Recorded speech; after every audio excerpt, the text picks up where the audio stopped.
Hey, everybody, how are you?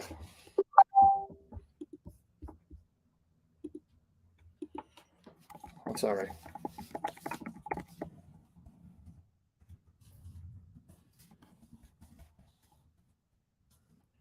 All right, sorry, guys. I'm waiting for my friend Lloyd. He's not here yet. He's waiting for me to send him the link, and I did. But hold on, I got to get everything ready. Hold on. Lloyd's there. I don't know what happened to Lloyd. Hold on. He just sent me a message. There he goes. Lloyd's right there. See, I told you. He's right here. See these guys? I could hear you, Sam. I was there.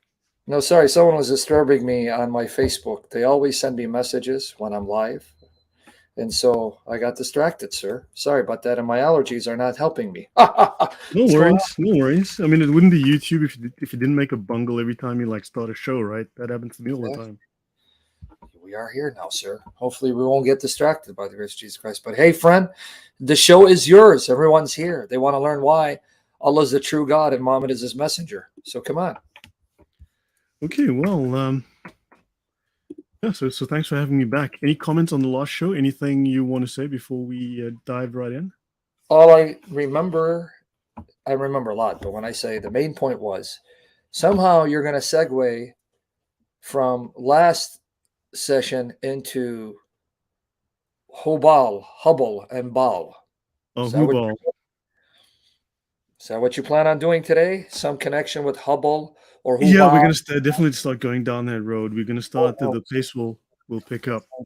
So I will. So let's begin right after I say the following. The following. Okay, we can begin. All right, you got it. Sorry, guys, if I look like a Mack truck hit my face because it's allergy season and allergies suck. I think this is Allah's punishment on me and Lloyd for exposing him. See? And you told me Allah's not real. Yeah, yeah. So, ooh. Okay, so yeah, let's just dive in and see where we get. So I'm just going to go back to one of our previous slides. I just want you guys to remind you, Göbekli Tepe is within literally walking distance, at least it would have been back in the day. It's like, what, 12 kilometers of where Abraham is said to have lived. On top of that, 3 towns in that area are named after Abraham's family. So one is named after, I believe, his grandfather, his uncle, and his brother. So you've got 3 towns named after the family of Abraham, and you have the Muslims looking for the original religion of Abraham, the oldest religion in the world, which, now don't forget, Göbekli Tepe is something like 12,000 years old. It was buried, and it's known to have been in use probably for thousands of years before that happened, which means, and now you've also got this temple here, which is even older, apparently, by at least 1,000 years. So this area is known to have, we know of at least, I think, 19 of these locations in this area, which means the Muslims might then have been thinking, this area is the oldest known location with the oldest known temples and the oldest known architecture in the world. This must be where Abraham got his original religion from, which we know is astrological deity worship, paganism. Just to let you know one thing, Lloyd, in case if you see me disappear, it's not because I'm gone. I'm in the background. I'm listening. I'm just being distracted. So I'm going to take care of distractions. So I'm still listening. Okay. Right. So Sam is disappearing. Not to worry. So your thoughts on that would be obviously interesting. To what do you guys think of that connection that Abraham is connected now to the oldest pagan religion in the world, and of course that Muslims were trying to find this oldest religion, this first religion, which happens to be again pagan, and so they tie this to Abraham, and Abraham's from this region. So do you think that this makes a strong argument for Abraham being from this region and the connection that Muslims are trying to find the world's oldest religion, the first religion? Yes. Sam, your thoughts on that?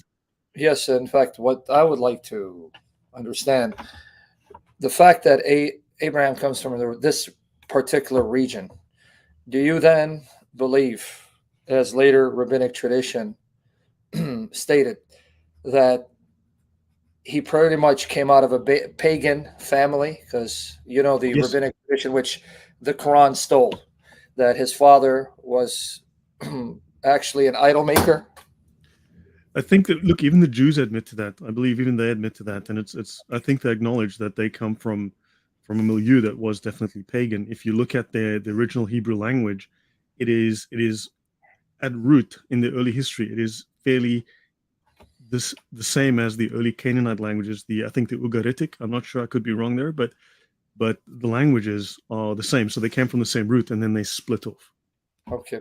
So, in other words, this research shows, because later rabbinic tradition, which found its way in the Quran, if you guys are not familiar, and I'm going to try to speak as less often as possible because I want to give them all the time, but I just want you guys to understand, when you read the Quranic narrative, you're going to find stories of a young Abraham smashing idols because his people are involved in idolatry.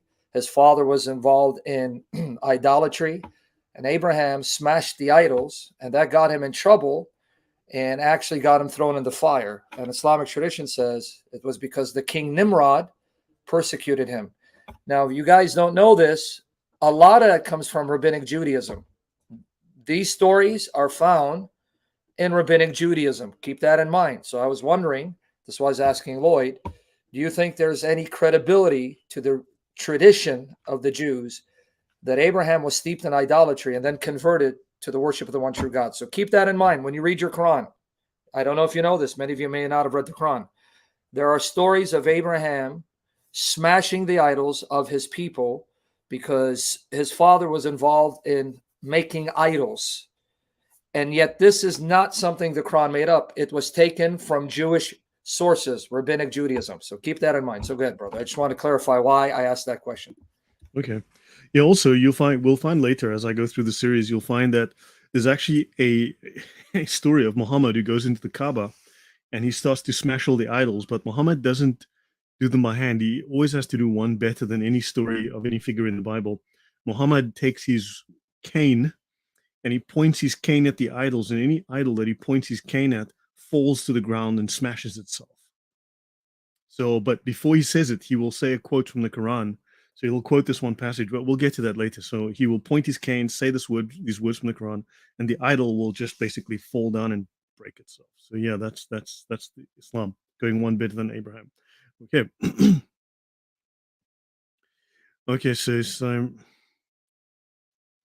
okay, so let me continue here. So I will cancel that. We'll go to here, and then we'll begin with the new session. Okay, so let's continue. So we're going to look at the word mu, right? Now, mu, so mu, right? We're going to have a quick look at Arabic grammar. I thought it's going to be very important to look at some Arabic grammar. Okay, now, the Sharia. Sharia enables Muslims to bring their lives in line with the will of Allah. So a Muslim is Sharia compliant, right? The word, sorry, you know what? I've made a wrong mistake here with my little guy. Oh, contains. Okay, so the word Muslim contains its Arabic meaning in its definition. The word Muslim in Arabic has two parts: the mu prefix, and I'm gonna have to do this again and fix this poor guy. Let me just move my little cow guy out of the way here. Thanks, cow guy. Right. There's two parts: the mu prefix, right, and the triliteral root of the word Islam. So mu, and then SLM, Islam, right? And we will see as we go through, and I have shown you already that SLM originally referred to the star god Shalim. It was originally referenced to a pagan god. It was not originally a reference to shalom or peace. So the word Islam is a verbal noun that means submission. So when mu is prefixed to such an Arabic root, right, the resulting noun means a person who does the thing that the root word denotes. So mu, the word mu always comes before mu, someone who does this. Like if you were a carpenter, you would be mu carpenter, someone who does carpentry, right? Muslim, one who submits to what? Allah's will, which is the Sharia, Islamic law. Thus, a Muslim is by definition Sharia adherent, because that's what the word means. If someone claims to be a Muslim or converts to Islam, was born into Islam, and does not apostatize or separate, it is reasonable to conclude that such a person is Sharia compliant at a minimum, right? It is implied unless and until they demonstrate otherwise. The converse is also true. One who does not submit to Sharia, who does not adhere to Sharia, does not meet the linguistic definition of Muslim. Now, the word mu is important, but I want to clarify that. Okay. I'm going to skip over this, but So Muslims are required to do various things. Okay, so we'll skip over that. Now the word mu. Earlier in history, we had the word ma. Right. So Makoraba. So last week we did where is Makoraba? Right. We know it's in Yemen. Al-Mahabisha near Haran. Right. Haran also happens to be in Turkey, where Abraham supposedly lived. So Makoraba, the what? It's from ma to mu. Makoraba is easily derived from muqaribba, right? Because we've saw from one of the references I showed last week that this is the Latinization of the muqarib. Makaraba is the Latinization of the Yemeni Arabic muqaribba. Muqaribba are priest kings who served the will of Allah al-Makkah, because one of the names of al-Makkah, the moon god of Babylon and the moon god of Yemen and the moon god of Arabia, the chief deity in the pantheon of Arabia, was known as al-Makkah, but he was also known as Allah. He was the Allah, right? And under Islam, you had the caliphate, the Khalifa, and the leader was called the Amir al-Mu'minin, right? And this is important. Now we're back to Mu and Menin. So we'll be looking at these words as important. The Amir al-Mu'minin, the commander of the believers. Menin in Islam, the believers. Okay, Amir al-Muslimin, commander of the Muslims, which the Almoravids first assumed. So the term Muslims comes from the Almoravids. They were part of an Umayyad group, right? So the Muslims, before they were called, now we know they were called the Saracens, we know they were called different things. The believers, they were called the believers, they were called the Saracens, they were called other things, and then eventually they became the Muslims. But about 200 years down the line only, they became the Muslims. Right? So there's a small group called the Muslims because the believers was the title that the Umayyads were using. And this group, not to try to take authority that they didn't have and incur the wrath of the Umayyads, they called themselves the Muslims, the Muslimin. When the Abbasids eventually supplanted the Umayyads, the Abbasids to create a culture and a definition that was different from before, to separate, they took on the term and made popular the term Muslim or Muslimin. So Amir al-Muslimin, a title which the Almoravids first assumed in contradistinction to the Amir al-Mu'minin, right? The latter title was borne by independent dynasties. The Almoravids, however, recognized the supremacy, of the Abbasids, my fault, and did not wish to arrogate to themselves the title of the caliphs, who were called the Mu'minin. So they established a sub-caliphate with a title of their own, the Muslimin, right?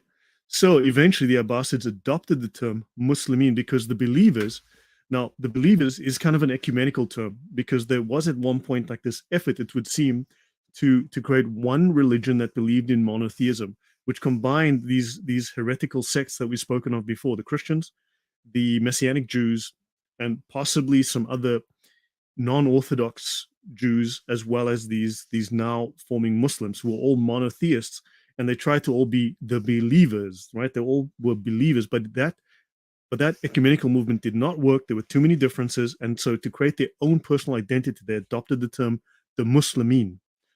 Any thoughts from you, Sam, before I move on?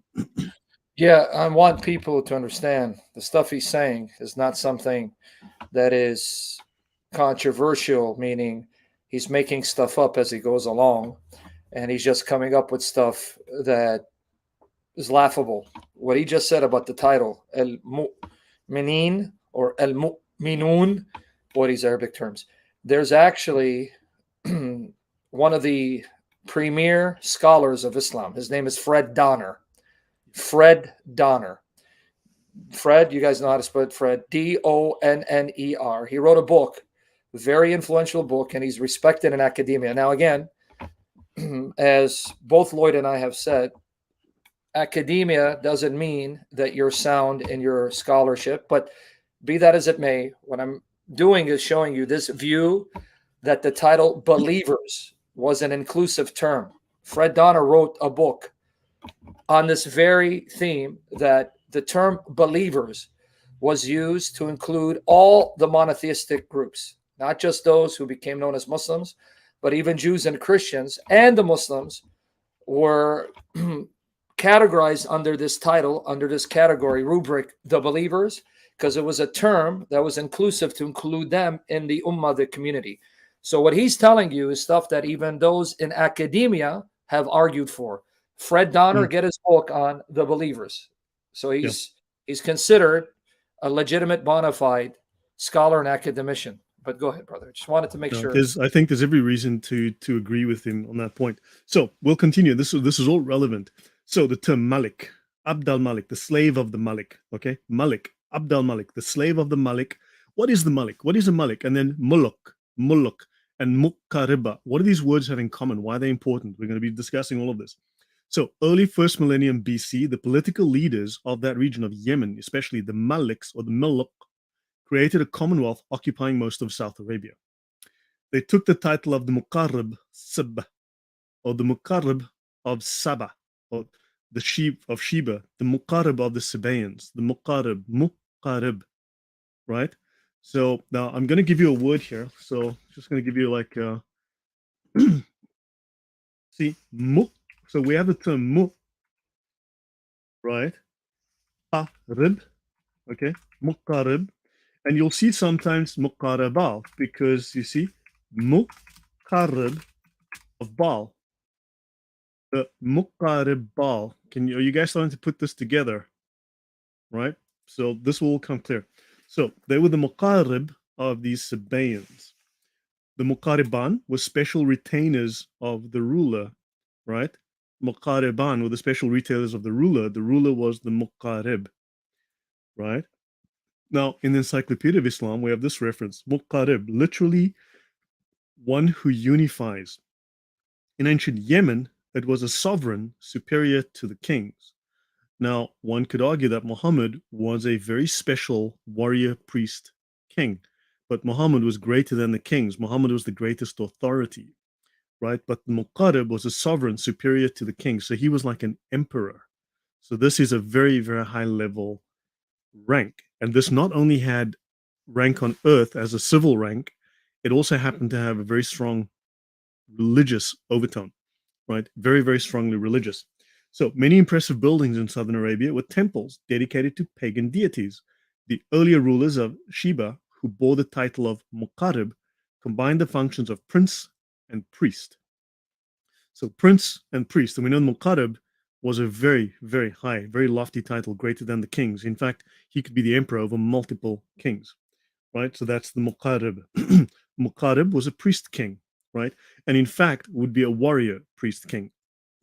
So the plural romanized Muqarribba, Makoraba. As we saw from a different resource previous show, Makoraba was simply the Latinization of the Muqarribba. Let's continue. Add, okay, joining together, contract, a written designation of succession left by caliph from the time of the Umayyad caliph Abd al-Malik onwards. Okay, it denotes a covenant with men. Okay, and they speak of the religious engagement into which the believers. Now, oddly, this language is still part of the Islamic lexicon, but they've forgotten its history, its origin. Right, the believers. Okay, in law, ad is political enactments and treaties. Now, notice it's not just religious. Right? It is also political. Remember, Islam is a political system. It's a deen. Land which had capitulated before conquest was known as ad land. Right? That's political overthrow. That's invasion. And in mysticism, ad is the covenant, vows which vary in different orders with which the dervish, this now again is your Sufis, is introduced into the fraternity. So these words, notice these words have quote unquote religious meanings, but also political meanings, military meanings, as well as meanings in terms of mysticism and magic.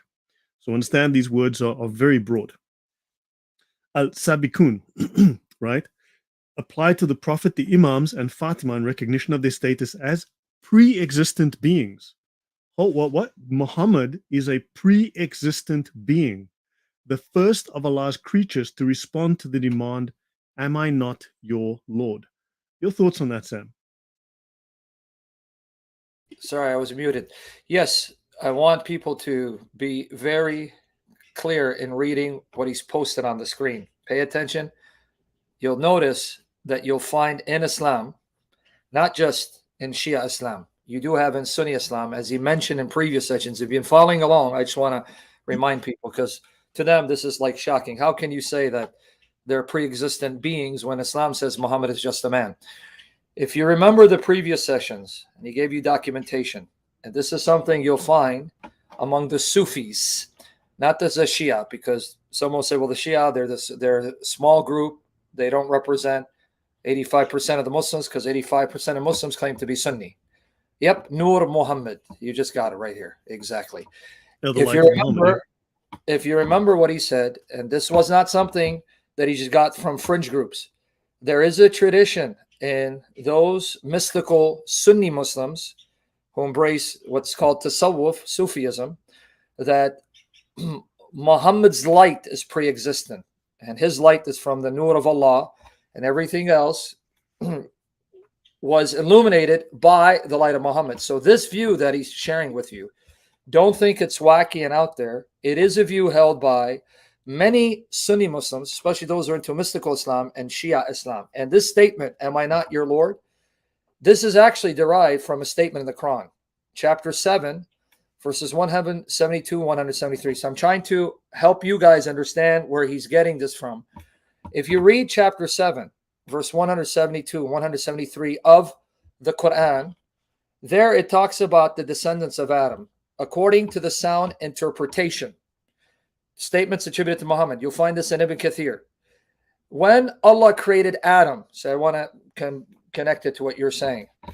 Allah then took all the seed of Adam from his loins.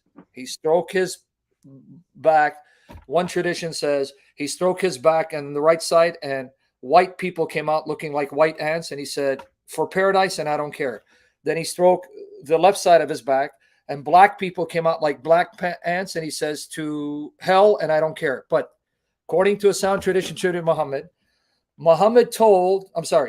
Allah told, well, Muhammad is the alter ego of Allah. I just want to make this point so you can get what he's saying. Allah told all the descendants that would be born from Adam. He took them all out. This is in a sound tradition. You'll find it in Ibn Kathir's exposition of chapter 7, verse 172, 173. He took all of Adam's descendants and he made a covenant with them. It's called mithaq. Mithaq.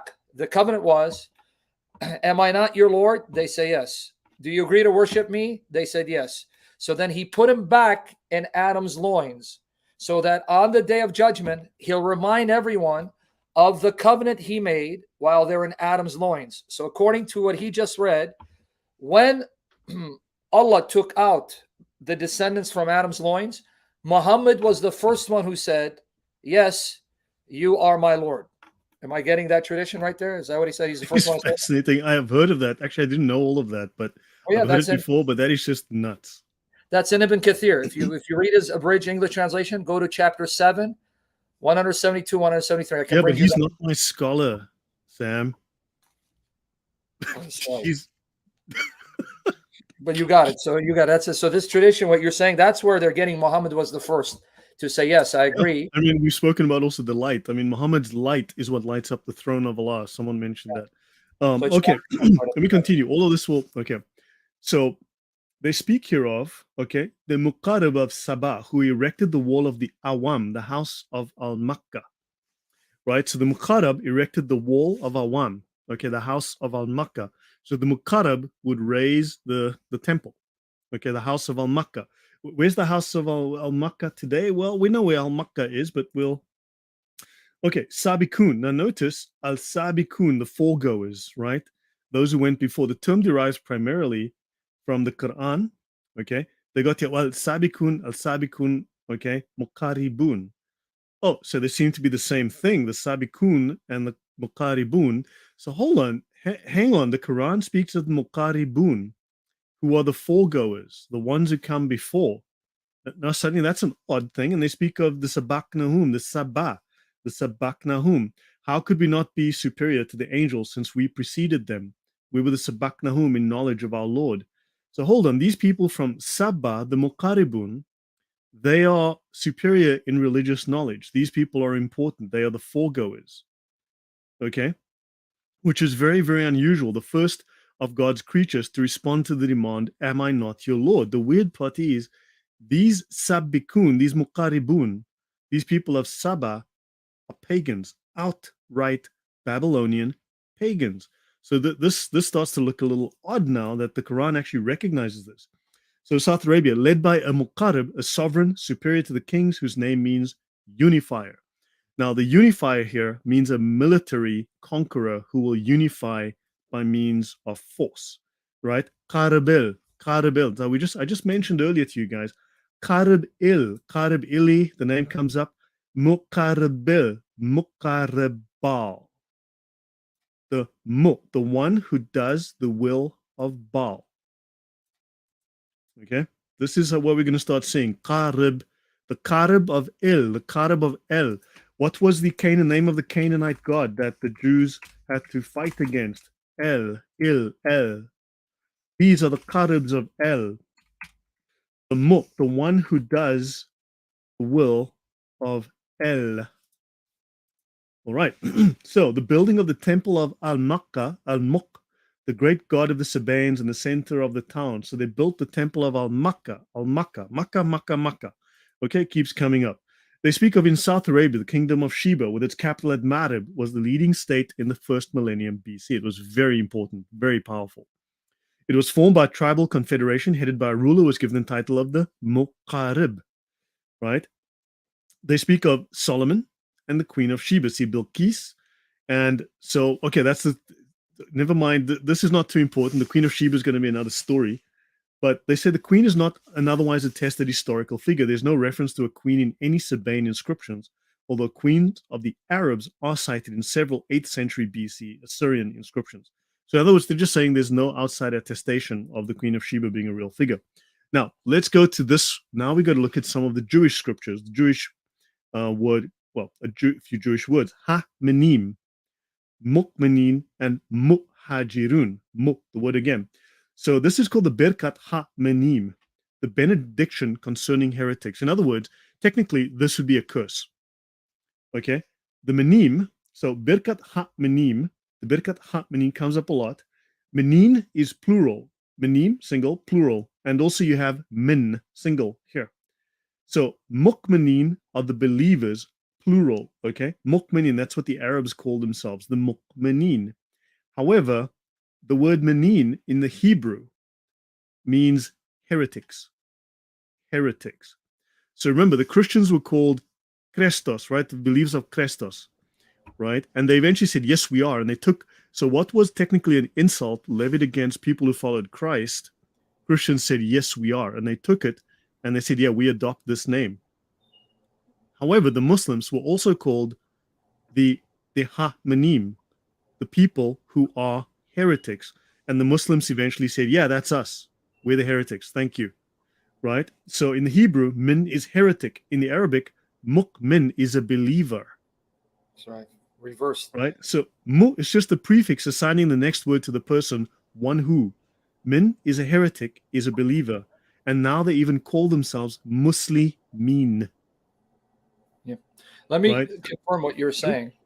Sorry? In rabbinic tradition, followers of Jesus were called minnim, plural. The im is plural. So a follower of Jesus is called a min. This is a statement in rabbinic tradition in reference to those Jews who follow Jesus. So what he's telling you, brethren, this is a fact.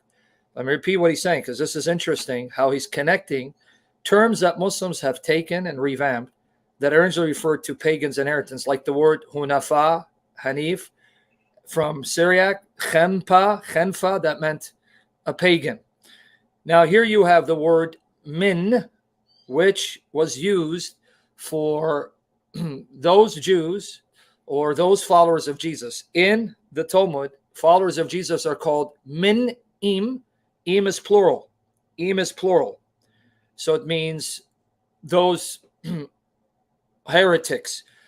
And heretic is min. So this word min was used at first to refer to heretics who believed in Jesus. So it's interesting that min is now adopted in the Arabic language as something positive. So keep that in mind, guys. Listen to what he's saying. So go ahead, brother. And one has to wonder if they were heretical believers in Jesus in the beginning, which claim has been made historically. Yes, exactly. So one has to wonder. Okay, so there's this word mene. Actually, hold on. Maybe I need to bring this up. Let me actually, yes, I may need to actually reference this document. Mene. Okay, so let me do this. I'm actually going to do this exact thing.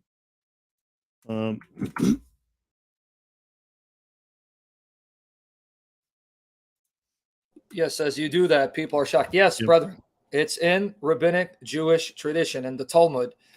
Followers of Jesus are called min im. Im is plural. It's a plural masculine suffix like Elohim, Adonim, Kadoshim. A min in rabbinic Judaism was a heretic who followed Jesus. Min. So Min. So now I'm going to look at something here. Okay, I'm going to bring this up. Let me just bring up this file.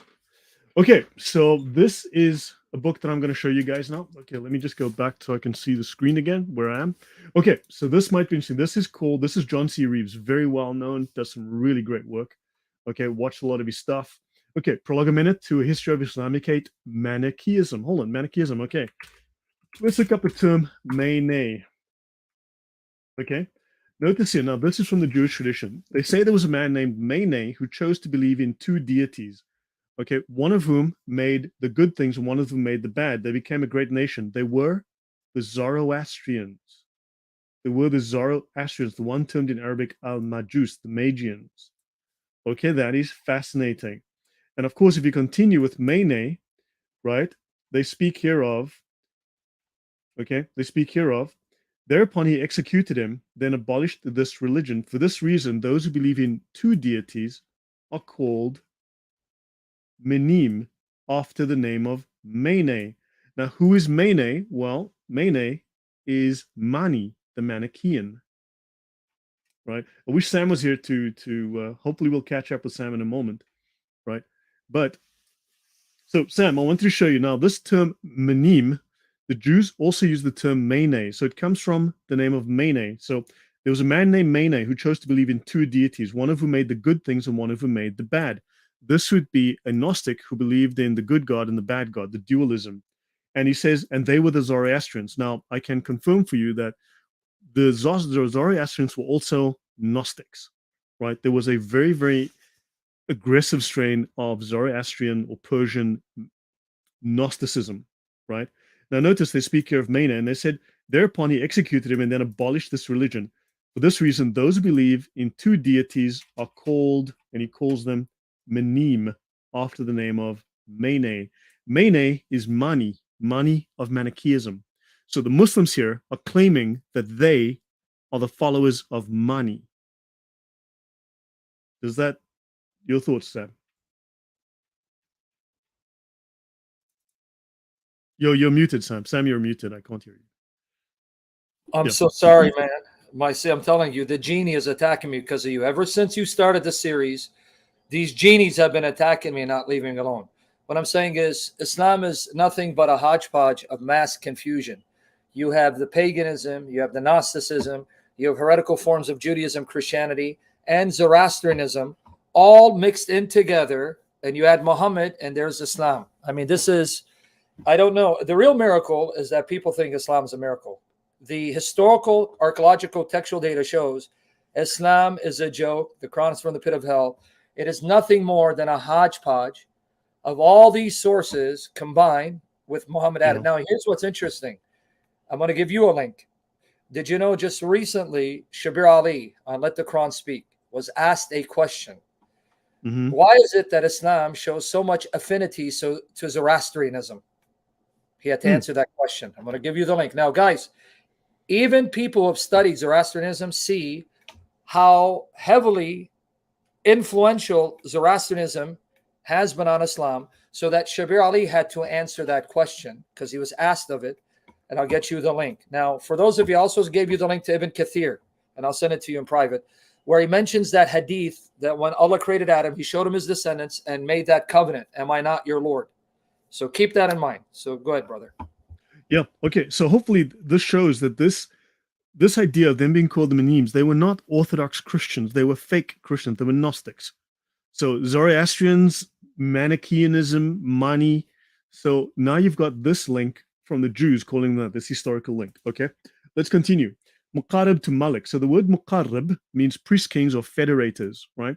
They would be using military force to federate, to join. In the 4th century BC, the title was replaced by the word Malik. So they replaced the term Muqarrab with the term Malik because they wanted to separate from the Yemeni origins. So they wanted their own term. So they adopted the term Malik, the king.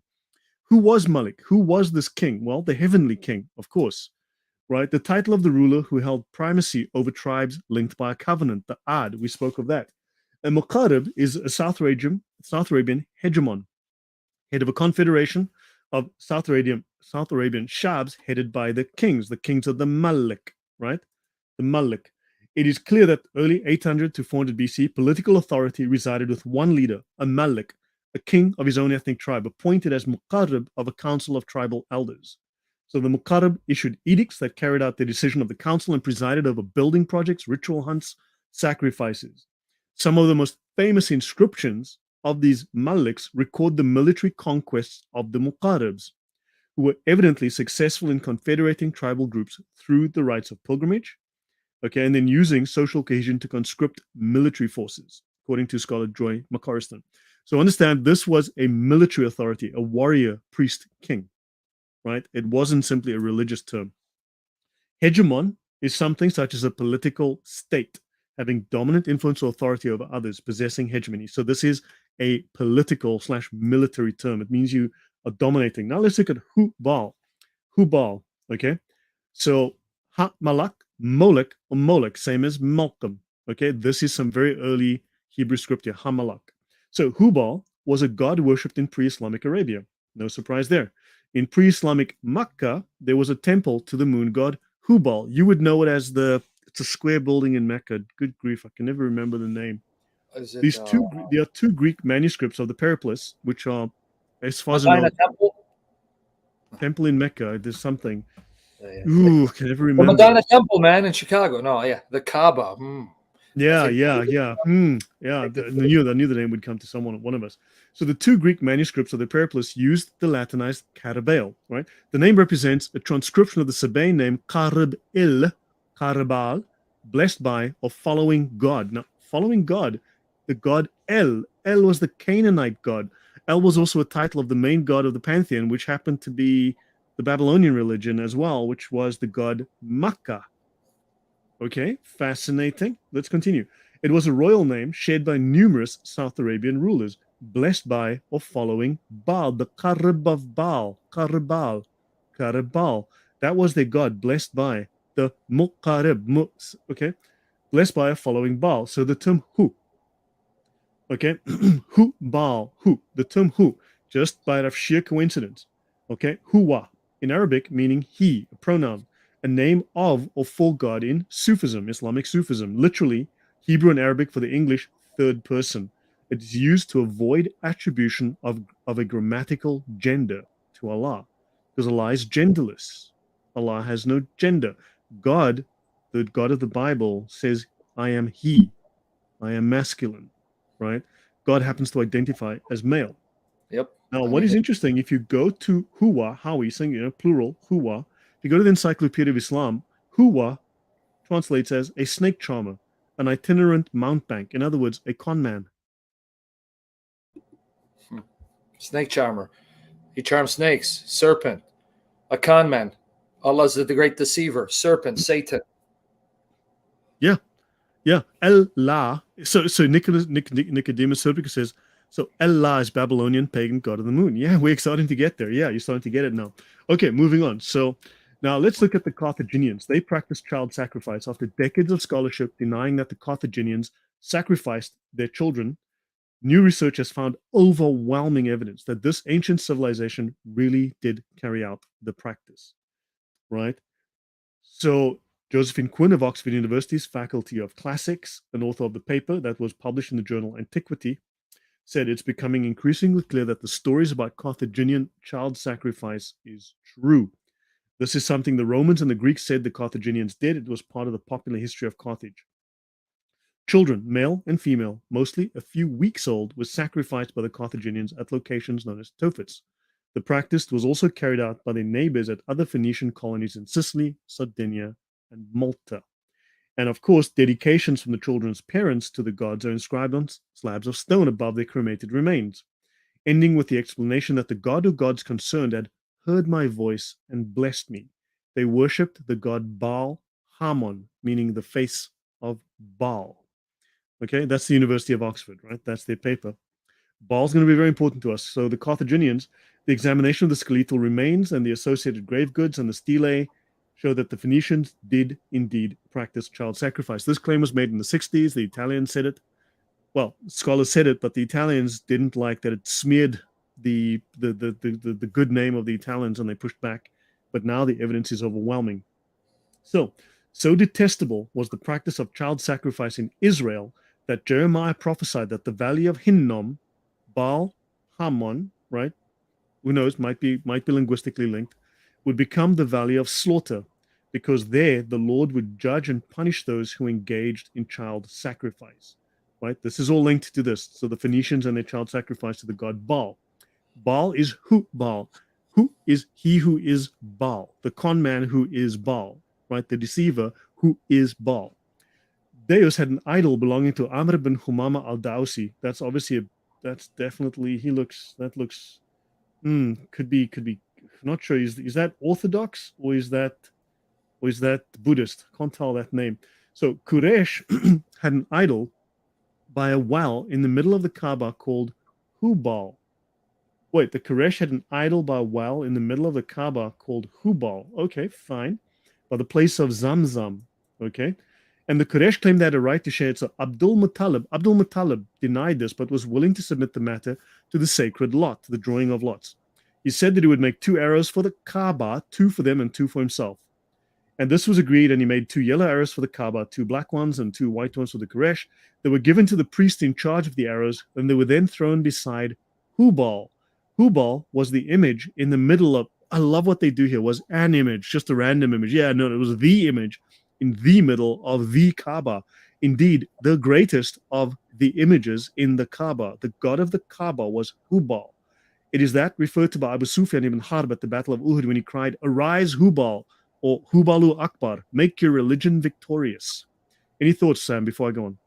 Yes, just 2 comments I want to make. Joel, I know you're very excited. I need you to get off your horse and calm down. No, the term Baal can be used a proper name or a name. Yep. Don't impose modern linguistic distinctions on ancient cultures. I know you're trying to wax eloquent and impress us, but the more you do, the less impressed I become. Yeah, Baal could be, so you could have the Baal of this place, the god of this place, right? Yes. Baal could be a personal name. It could be a generic god. It's pretty wide. Okay? And that's why I want to add to the second point, because maybe some people are getting confused. You heard him say that the chief god of the Canaanites was El. I say El so people don't think I'm saying the letter L. But isn't the true God of the Bible called El? Yeah, that's the point we're making.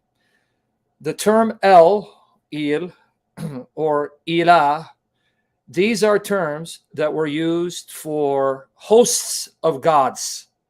So pagans could call their god El, and then the true believers, the Israelites, could call Yahweh El. This is how it worked. It's similar to, I just want to make this point clear so you don't get confused. It's similar to the Greek word theos for God. At the time of Jesus and the apostles, Zeus was called O Theos, O Pater, the God, the Father. Well, the father of Jesus was called Theos and Pater.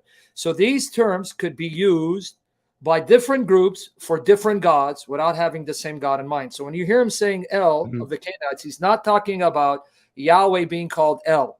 He's talking about their God, because in the Canaanite pantheon, the chief god was El. He was called the father of gods. And certain descriptions, he had huge member. He would have sex with goddesses and even women. And he had 70 sons, one of whom was Baal. Just keep that in mind. So go ahead, bro. Yeah. So don't forget, even these guys in Yemen had the Qarab of Il, right? Okay, moving on. So Abdul Muttalib was praying to Allah. Abdul Muttalib, Muhammad was either not born at that point or was just born, was a young boy at best. Abdul Muttalib was praying to Allah. They brought near Abdullah 10 camels while Abdul Muttalib stood by Hubal praying to Allah. Now, this is deliberately written in a confusing manner. He's praying to Allah. Allah is called Hubal. So Muhammad's grandfather, Muhammad's whole family prays to the Allah Hubal. They pray to Baal. Okay, we'll continue. So they took before them, okay, they did this, and he took them before Hubal in the middle of the Kaaba. The statue of Hubal stood by a well. Okay, it was that well in which gifts made to the Kaaba was stored. Now, beside Hubal, there were 7 arrows. The original name of the Allah of the Kaaba was Hubal. The Allah of the Kaaba was called Hubal. Let's continue. Abdullah was Abdul Muttalib's favorite son. So hold on. Abdullah was the father of Muhammad, right? Abdul Muttalib was his grandfather. So this guy was called Abdullah. Abdullah meaning that he was the slave of Hubal, right? Hubal, we've just spoken about Hubal, what he child sacrifice. He was the father of the apostle of Allah. The Allah happening at that point was Hubal. Abdul Muttalib stood by Hubal praying to Allah. Hubal being the god of Mecca. Okay, fine and well. And if you want to circumcise a boy or make a marriage or bury a body, they took him to Hubal. Hubal, the god Baal. He who is Baal.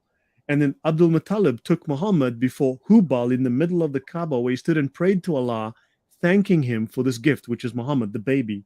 And then he brought him out and delivered to his mother, and he tried to find foster mothers for him. So when Muhammad was a baby, he was consecrated to Hubal, because Hubal was the Allah of the Kaaba. Okay. And now notice Zayd bin Amr stayed as he was. He accepted neither Judaism nor Christianity. He abandoned the religion of his people and abstained from idols, animals that had died, blood, and things offered to idols.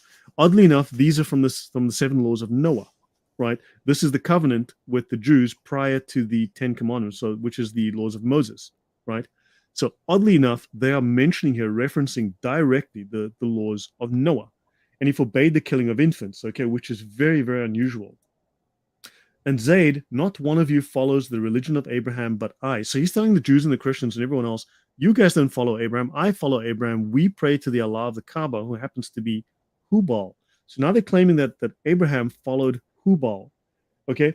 And here, am I to worship one Lord or 1,000? If there are as many as you claim, I renounce Alat and Al-Uzza. Al-Uzza and her 2 daughters. I will not worship Hubal, though he was our Lord in the days when I had little sense. So now Muhammad supposedly stops worshipping Hubal. Now, Muslims will claim high and low that Muhammad was born as a Muslim, blah, blah, blah. But within their own sources, Muhammad eventually says, hold on, I no longer worship Hubal, but I did for like 40 years. But now that I'm 40 years old, I've given that up, right? So I'll go on briefly. So as for the introduction of idolatry among the Arabs, the explanation currently in favor places responsibility in Amr bin Luhai. He allegedly brought back to Mecca from Syria an idol of Hubal. Yep.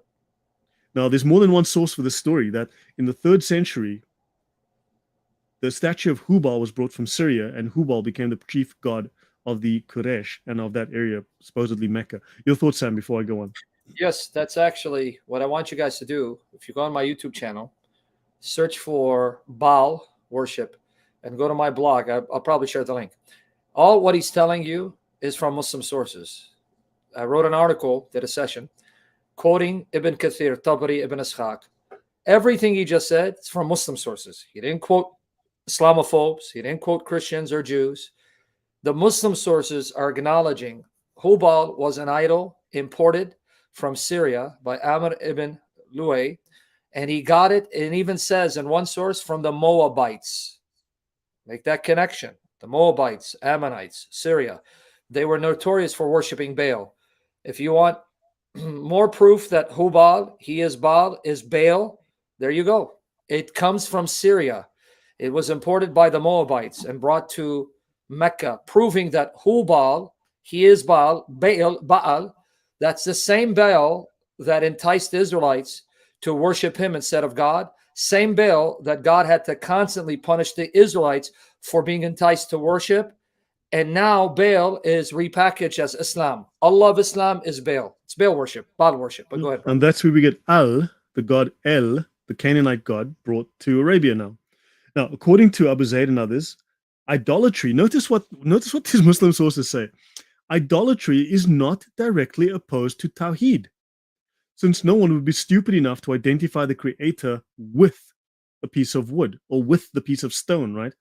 But they notice the error of the idolaters is they suppose that God has a form.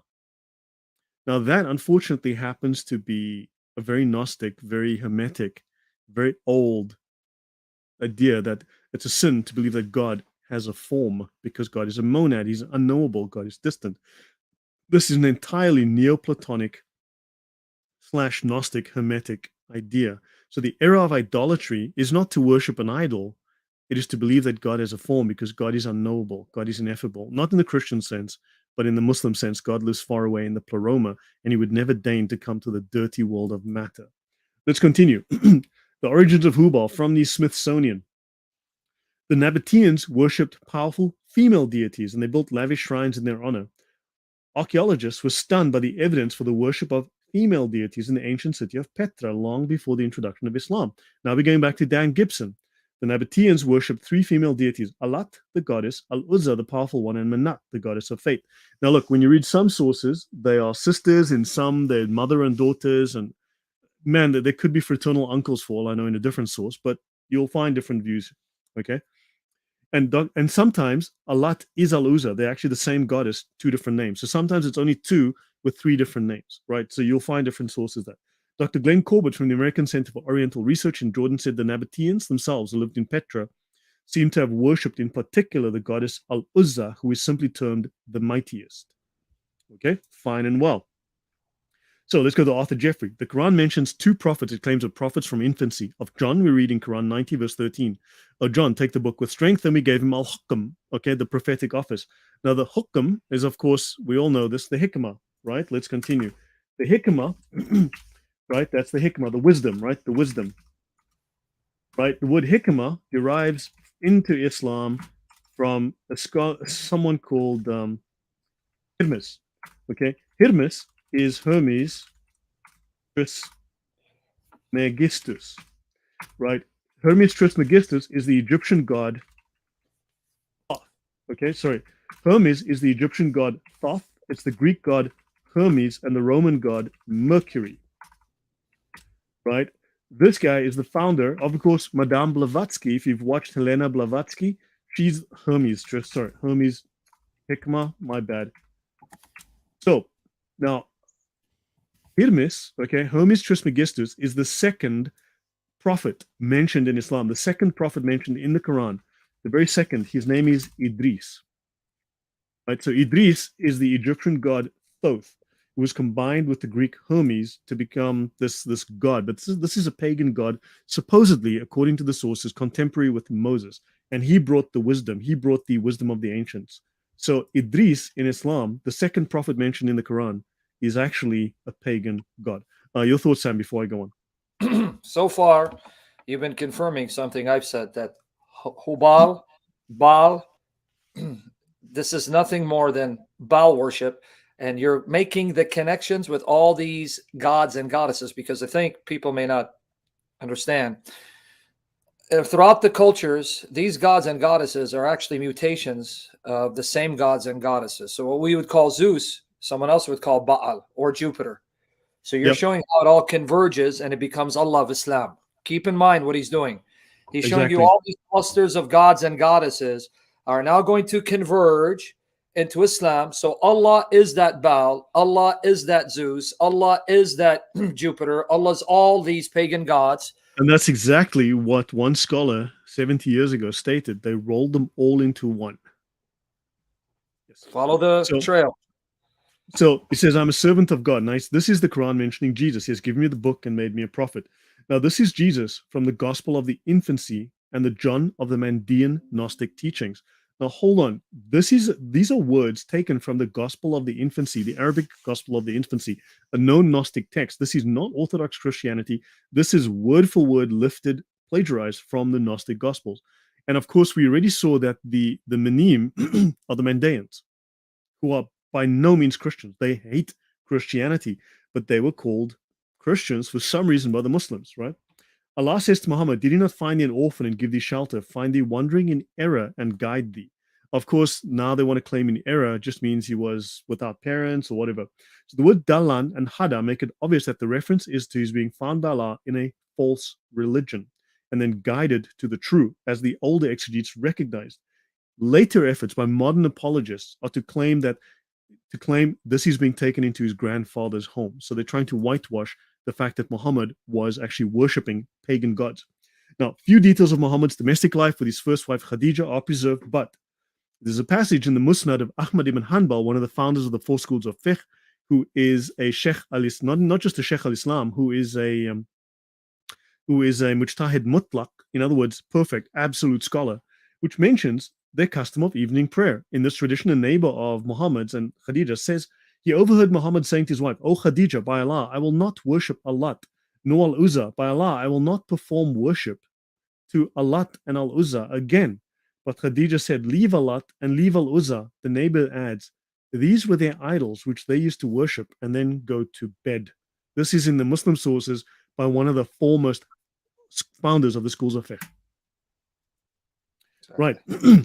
So in Kitab al-Badi, blah, blah, blah, al-Maqdisi, according to the ancient authority of Al-Qatada, the first son Khadija bore to Muhammad in the Jahiliyyah was named Abd Manaf, the servant of Manaf. Who is Manaf? Well, we're going to find out that Manaf is a star god. He's one of the pagan gods in the pantheon, the child of the moon and the star, right? Of the moon and the sun, right? Manaf was an ancient idol venerated by the Quraysh, one of the most important divinities at Mecca. So Muhammad named a son, according to Islamic tradition, after a pagan god. Manaf, pre-Islamic god, worshipped among the Quraysh and other tribes of northwest Arabia. Okay, from that, so we know this from Muslim scholars. Okay, he was an astral deity. His idols were located in the Kaaba. Okay, fascinating. Okay, Manat, Manaf and Manat, the male and female. Now they might be brother and sister, or they might be complementaries, opposites. They could well be the same god, just sometimes they gender swap. Important female deity of the pre-Islamic period. She's usually associated with Alat and Al-Uzza as the daughters of Allah.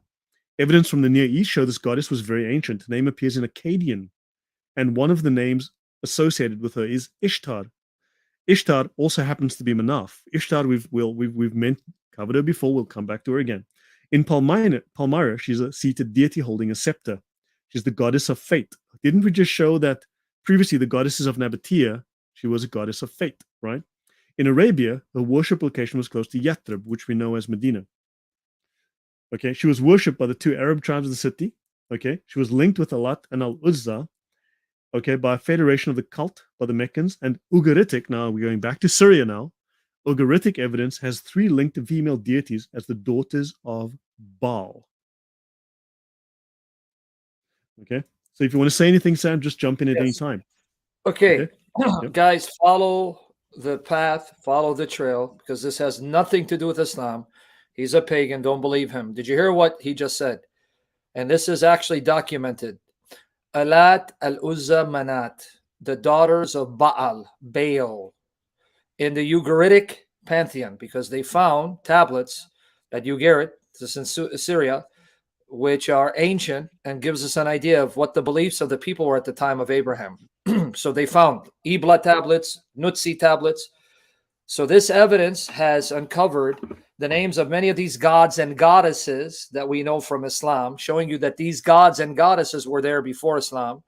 Now do the math. If Alat, Al-Uzza, Manat are the daughters of Baal, I'll say Baal for people that say Baal. Mm-hmm.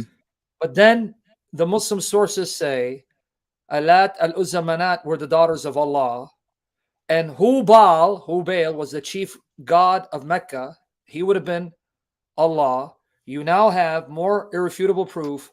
Baal is Baal, and Baal is the Allah of Mecca and the Kaaba. And that's why Alat, Al-Uzza, Manat, the daughters of Baal, were believed to be the daughters of Allah. So Islam is Baal worship. And Baal is one of the names of Satan according to scripture. But I just want to re-emphasize that you're making. So so understand, this is solid. I mean, this is solid archaeology. This is not supposition. This is solidly tested. Okay, let's continue. So the symbol for Al-Makkah, the Sabaean moon god Al-Makkah, was king of the gods. Now look, within the Yemeni Arabic, he had a softer Q sound, Al-Makkah. Whereas when it went to Arabia, it became Al-Makkah, Makkah, right? The sound changed. The Ka became Ka, right? He was king of the gods, similar to the Mesopotamian moon god Nana, also known as Shin or Nanar or Nana Shwen, one of the oldest deities in the Mesopotamian pantheon. Al-Makkah was the main god for Yemen and Aksum before Christianity, with Shamash, the sun god. Somalians also worshipped Al-Makkah, though some Somalis and Kushites worshipped Waq. Waq happens to be Al-Makkah too. Look, it's all the same god. Okay. Now I want you to have a look. This is the symbol of Al-Makkah. You will see a crescent and a star. Here you'll see just the crescent. Okay. But it's probably got nothing to do with Islam, right? That there's a crescent and a star here, Sam. Nothing. Just sheer coincidence, right? They just nothing whatsoever. You're nothing. Just a scholar, and you are a gossiper, and you are a munafiq and a kafir. Nothing to do with Islam. You've convinced me to become Muslim. I was getting worried for a moment because Muslims and us, we worship the same God, and they love Jesus. So yeah, I was getting worried for a moment. Yeah. You're telling me they don't worship the same God and they don't have the same Jesus? Man, no, that's what they told me. They assure me. So let's move on. Nabonidus, Temple of Shin, Nana. So Nabonidus glorified Shin. Shin replaced the previous god, okay, Marduk. Marduk was Jupiter, right? And of course, we have his son. Now, some say it might not have been his biological son, but it could have been like he adopted or someone he was very close to or whatever, but whatever, okay? His son was Belshazzar. Belshazzar is, as you mentioned last time, he's mentioned in the book of Daniel, okay, when Daniel, the finger on the wall, right? So he lived 10 years in Taima, Saudi Arabia. So maybe we should go there. Maybe I should just bring up the map. Okay, let me go to Google Earth and we'll go to Taima. Okay, so Taima, Saudi Arabia is up here somewhere. Here, Taima. Taima, oddly enough, is also known as Yaman. Where the heck is Yaman? Oh, Yaman is down here. It's just that happens to be just their way of saying Yemen. Taima happens to be called Yemen. Isn't that just a strange coincidence? It's got nothing to do with Islam, fortunately. So he lived here in Taima, which is now it is said that his influence extended and he traveled down to Medina. Okay, but he lived here for 10 years, right? So in this part of Arabia, right? So he lived here, and he also called Yemen. In fact, when I lived in the Middle East, some of the Arabs would say Yaman. They wouldn't say Yemen. They would say Yaman, like Yaman. Yeah, Yaman. Just like when they say Abu Umama, that means the father of your mama. But go ahead. Something like that. Yeah. Don't confuse me with facts, Sam. I have a small brain. I'm coping here. So Yemen. Now look, if you go through the sources, you'll find different spellings of the names. So Yemen is a large oasis with a long history of settlement. Okay. And this is where the trade routes cross. Okay. This was 350 k's north of Medina. It was a center of moon worship. Cheers, what a coincidence. He was son-in-law of King Nebuchadnezzar. I don't know why they renamed this guy to King Simon or King Frank or King something. Easy name, but okay, fine. King Nebuchadnezzar. Small, probably nothing to do with history or the Bible. His mother was high priestess of Shin in Haran, his daughter at Ur, we covered last week. This is the old temple of magic, right? In Ur. Okay, in Haran, sorry. Abraham's origin is in Ur, don't forget, in Haran, okay? So we discussed that already in brief. The word Yatrib appears in an inscription found in Haran, Turkey, belonging to the Babylonian king Nabonidus. So he was probably in Yatrib, and his influence extended at least down to Medina today, right? So this is what they controlled. They controlled the area all the way down to Medina. And I mean, I'm not going to say that they could not or would not have gone down to Mecca, but somehow Yatrib existed. Okay, this was the area of influence here. This was the Fertile Crescent. Nabonidus, 556 to 539 BC. He was the last king of Babylon, of the Sumerian Mesopotamian cultures. He was related to Nebuchadnezzar. He had a childhood in Sabian, Haran, in Turkey, a major site of worship for the moon god Sin. He was called the first archaeologist. We need to check what that was about. He rearranged the Babylonian pantheon of gods. He kicked Marduk, or Jupiter, out. He's pictured here on an engraving in Saudi Arabia. Notice here, he's wearing a little wizard's cap, and he's got his staff like Moses, right? Here's the little crescent, and here's the star, and here's the snake. Wow. Okay. We'll continue. This often is a sun. This is often a sun disk with wings, right? That's also Egyptian, right? So he's a wizard. Now, they'll trace them. Partly this is to trace themselves back to Egyptian lineage and that of the Hikmah of Hermes Trismegistus, okay? So he lived in Tema, Saudi Arabia, for 10 years, and Shin is the father of the gods and the god of and the oh my gosh, what am I doing these days? I need to have a look at. Let me just go back here. Wow. So his mother and daughter were priests of sin, huh? Yes, priests of sin. Isn't that odd? Wow, sin. Now, if you guys don't remember sin, besides being something bad that we shouldn't do, sin, breaking God's law, sin is the moon god. Did you catch it? Nabonidus' mother was a priestess of the moon god Sin, and his daughter was a priestess of the moon god Sin. So you see, Nabonidus was steeped in moon worship.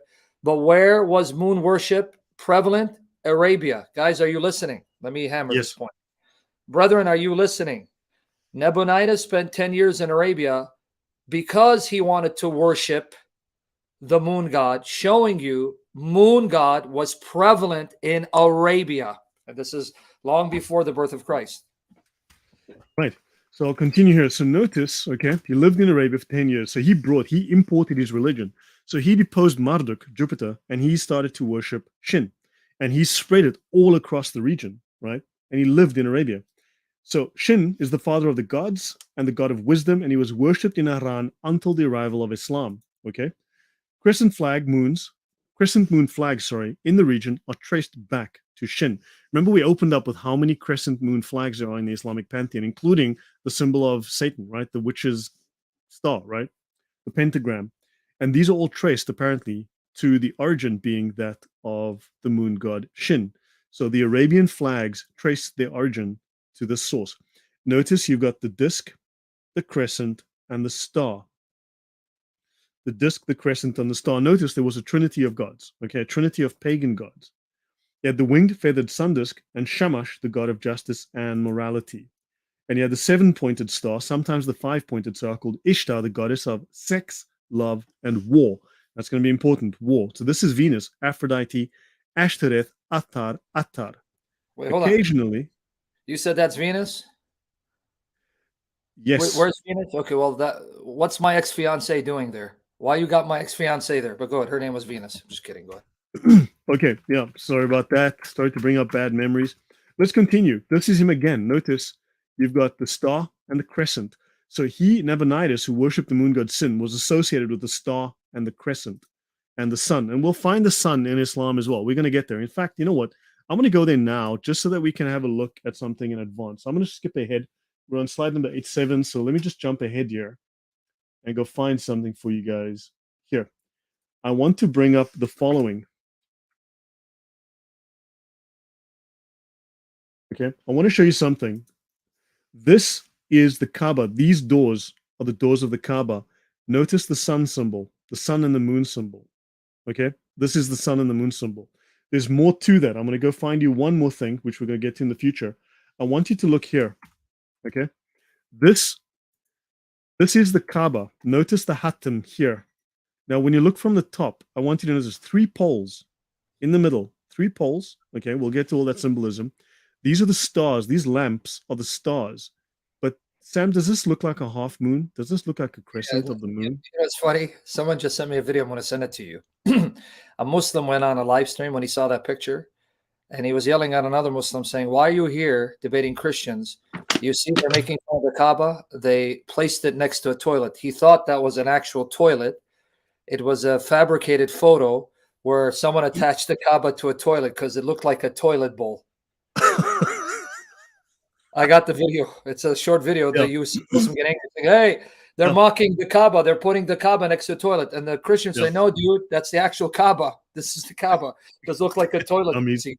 Yeah. This is the interior of the Kaaba. This has been changed over and over. It no longer looks. But I want you to notice, okay, this is astrological. We're going to get to this in the future, but this is astrological. This is the center that doesn't move here. You see? This is the moon, and these are the stars that move, the children of the moon and the sun that move around, you see? And I want you to notice, here's your moon. This is the center, right? Notice the big disk here. This is the sun. That's the symbolism here. Right? Okay, so guys, did you catch it? I don't know if you guys are understand. I don't mean to come up. I want this to sink in and rewatch this and upload this. Learn this stuff. You see that circle? That's the sun. Within it was the moon. If you want more proof that Islam is nothing more than astral pagan worship of gods and goddesses and the sun, moon, and stars, he just showed you. That was shaped like a sun, and in it was the moon. There you go.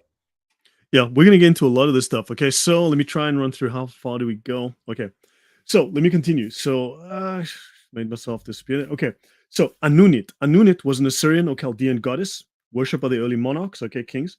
She's supposed to have resembled the Venus of the Greeks. Anunit was also a star which was identified by the Assyrians with Ishtar. Now, Anunit, this Chaldean goddess, is Ishtar, the daughter of the moon god Shin. Okay, fine. Now, all these gods are starting to connect. They all seem to be from the same pantheon. Different names, different places, same gods. Cyrus. An account is given by Nabonidus of his restoration of the temple of the moon god at Haran and the temples of the sun god and of Anunit at Sepharvaim. Okay, so the god of Sepharvaim was Adram Malek, Annam Malik, Abdal Malik, Moloch. Right, let's continue. Tamar's influence, Sin and Hadramaut. So Tamar's position may have forced or stimulated the other town states of Arabia to partake to some degree in the civilization that he brought, that Nabonidus brought, okay? But they also tried to preserve or reestablish their independence. Fine and well. Typo, not mine, I think. So different scripts were used and developed. Even the clansmen of the nomadic tribes knew how to write. Now, that's an odd statement. So apparently Arabia was very, very literate pre-Muhammad. For 1,000 years before Muhammad, these traders were highly literate. They had writing, okay? Now, interesting, there are several important archaeological sites on the coast of the Arab-Persian Gulf. On the continent alone, the most significant are blah, blah, blah, and blah, blah, blah, okay? And surviving documents are written in Aramaic, okay? And Aramaic was the mother tongue of part of the population, especially the elites. A large number of Aramaic-speaking churchmen and religious authors in the Nestorian church came from the Gulf. My ancestors. And the text in Sabaean scripts were relatively common. Okay, so the Sabaeans, the Yemenis, were writing a lot, and they controlled Arabia. In the Gulf, as in the north of the Hijaz, texts in foreign languages, Akkadian, Imperial Aramaic, Nabatean, Greek, Latin are common. In southern Arabia, where 5 inscriptions have been found in Ge'ez, or classical Ethiopian, 2 in Hebrew, 3 Sabaic, Nabatean. Oh, the Sabaeans and the Nabateans were talking to each other? The people in Petra and the people from Yemen were talking? That's interesting. So bilinguals in Sabaic and Nabatean. There was a Greek-Latin one. Oh, the Greek and Latin language in Arabia. 1 inscription in Greek, 1 in Nabatean, 1 in Palmyrenian, and also some graffiti in Greek, Nabatean and Palmyrenian, and also Indian and Ge'ez graffiti in Socotra. Oh my golly, that's odd. So you've got a profusion. Here's Socotra down here, if I recall. This is Socotra down here. This is Yemen. This is Socotra. Here's Mecca. That's Socotra there, if I'm correct. So now, what we're learning is there was a profusion of languages, like a dozen languages in that region, loads of writing, loads of inscriptions. Then Muhammad comes along and suddenly everyone's illiterate. Yeah. Somehow, all of a sudden, nobody can write nothing. And then for 200 years, there's like nothing. And then suddenly all these hadith appear out of nowhere. Exactly. Your thoughts, Sam? Now, by the way, guys, there's a scholar who's done intense excavation in northern Arabia. His name is Ahmad al-Jalad. I mentioned him in previous sessions. Ahmad al-Jalad. He is an academic and archaeologist. He and other teams have excavated southern and northern Arabia. He was featured by Gabriel Said Reynolds. Everything he told you, everything he said, confirmed by him. They found inscriptions predating Islam, starting at the 4th century AD. And by the time of the end of the 5th century and start of 6th century, and he shows they were literate in these areas because he documents so many inscriptions and even confirms that the Nabateans were bilingual in that some of their inscriptions were in Aramaic, later evolved to what they call Nabatean Arabic and Greek. So this claim that the Arabs were illiterate is destroyed by archaeology and by someone who professes to be a Muslim, Ahmad al-Jalad. Everything he's telling you confirmed. And he also confirmed that all the inscriptions in Arabia, Southern Arabia, Northern Arabia, demonstrated by the end of the 5th century, start of 6th century, the Arabs had all of a sudden become monotheistic.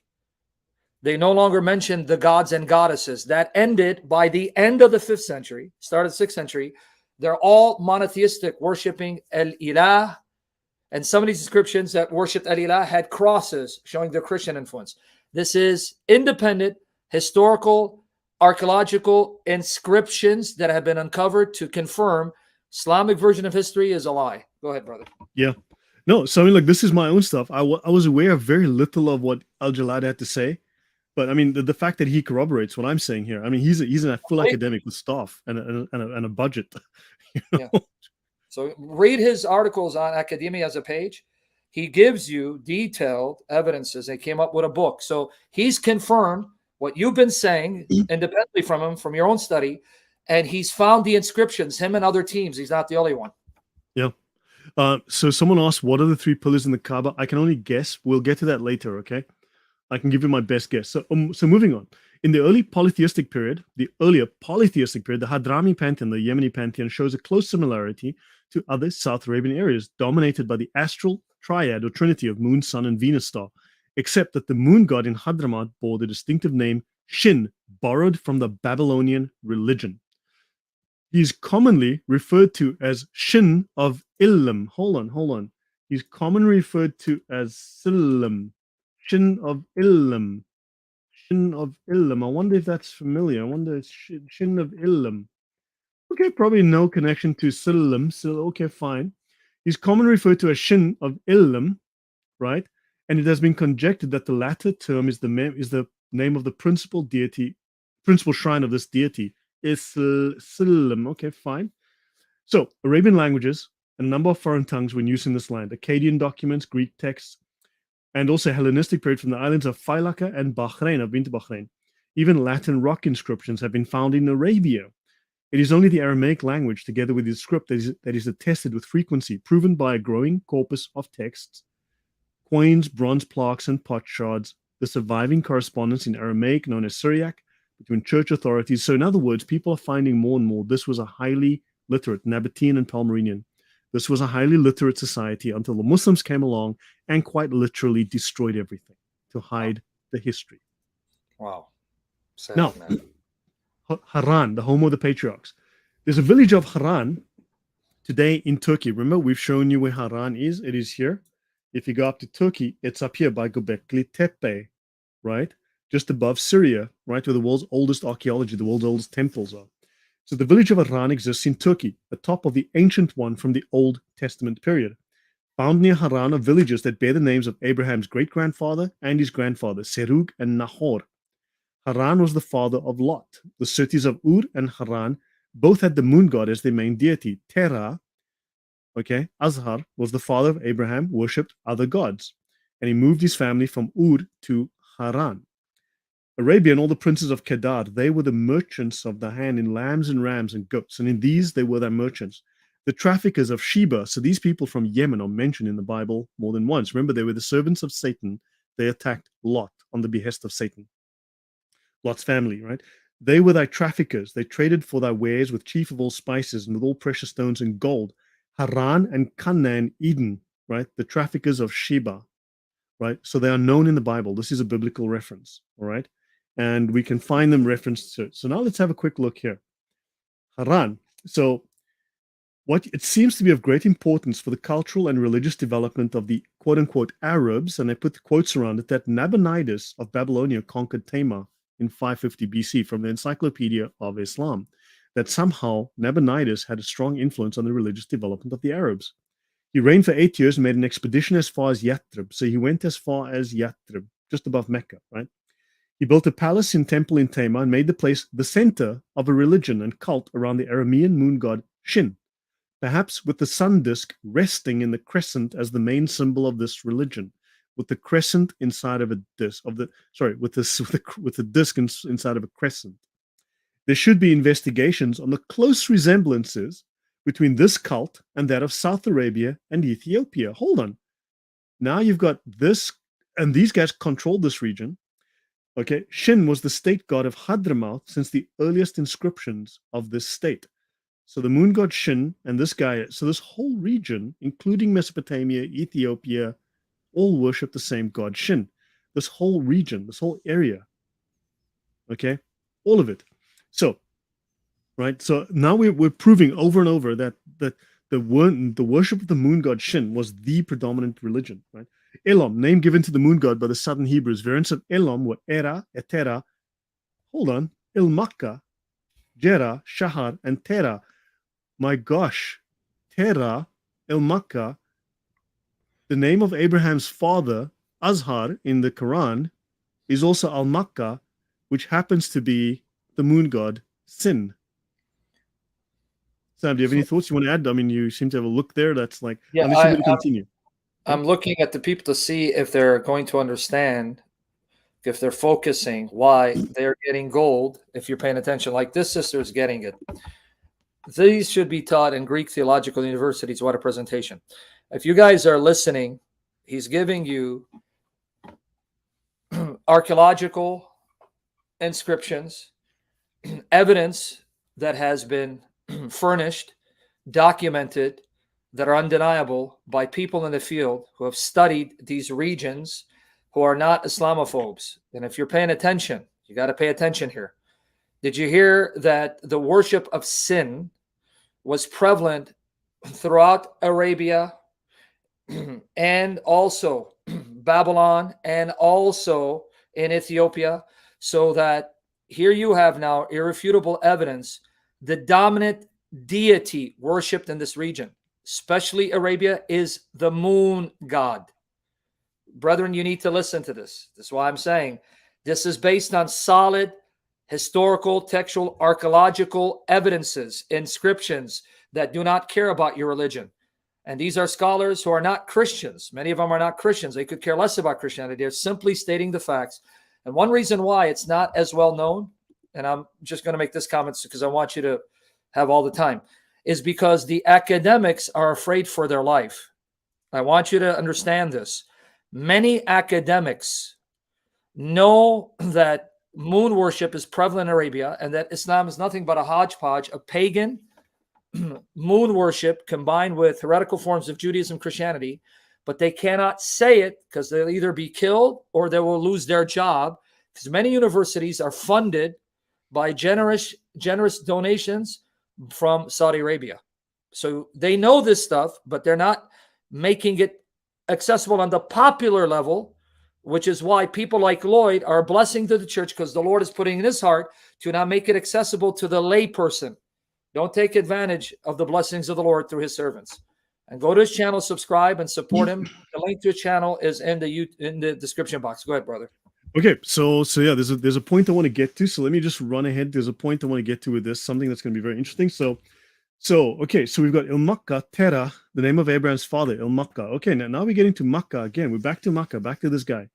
Yam, the Babylonian sea god, was killed by Baal with 2 clubs fashioned by Qatar. Now, if you go look up the name of the country Qatar, and you try and find where the heck does the name of this country comes from, they'll tell you, well, no one really knows. It's a mystery, We think it means something to do with water, but that's the best we can tell you. It's something to do with water, but otherwise nobody knows where Qatar comes from. No one knows what Qatar means. Well, Qatar happens to be the name of a pagan god, okay?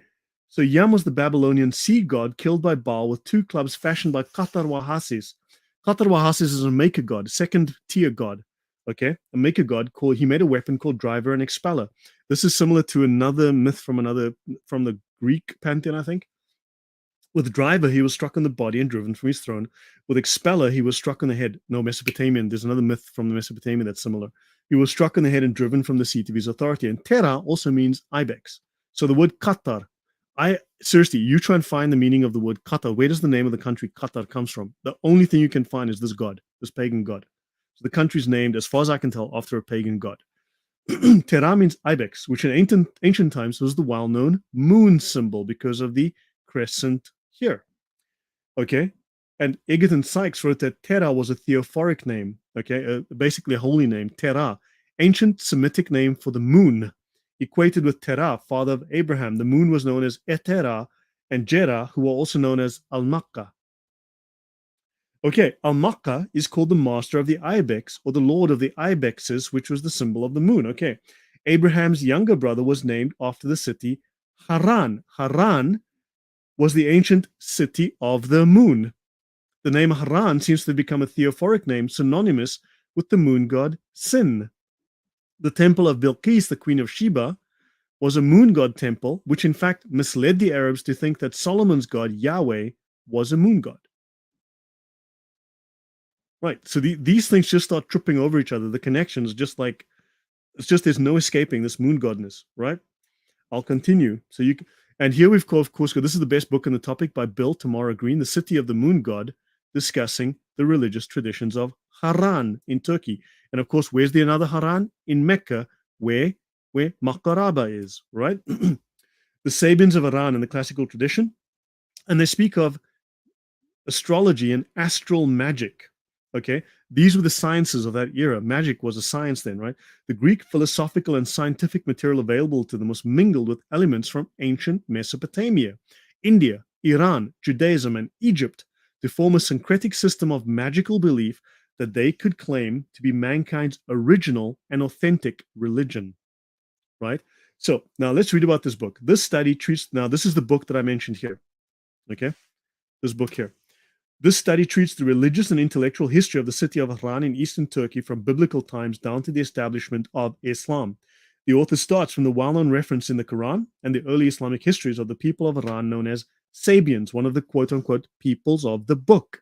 We know these people were Mandeans. We know these people were not Christian. They were Gnostics at best, right?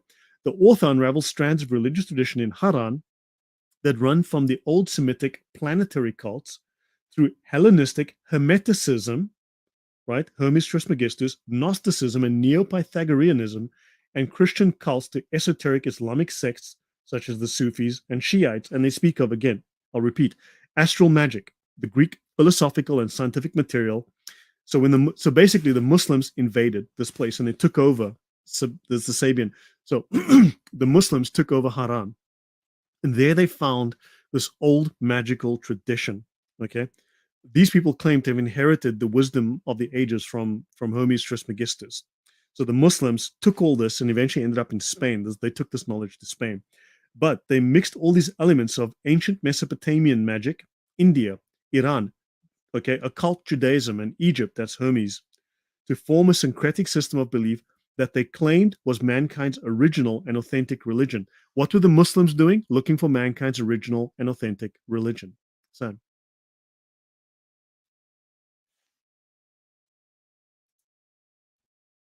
You're blocked the sound.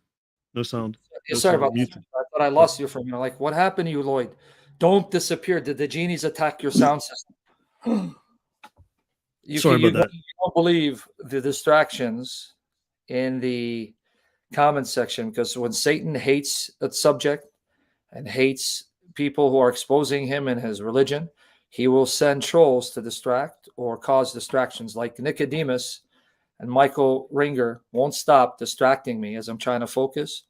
And I'm on the verge of blocking people. See, I have a virus, Lloyd. It's called blockolitis.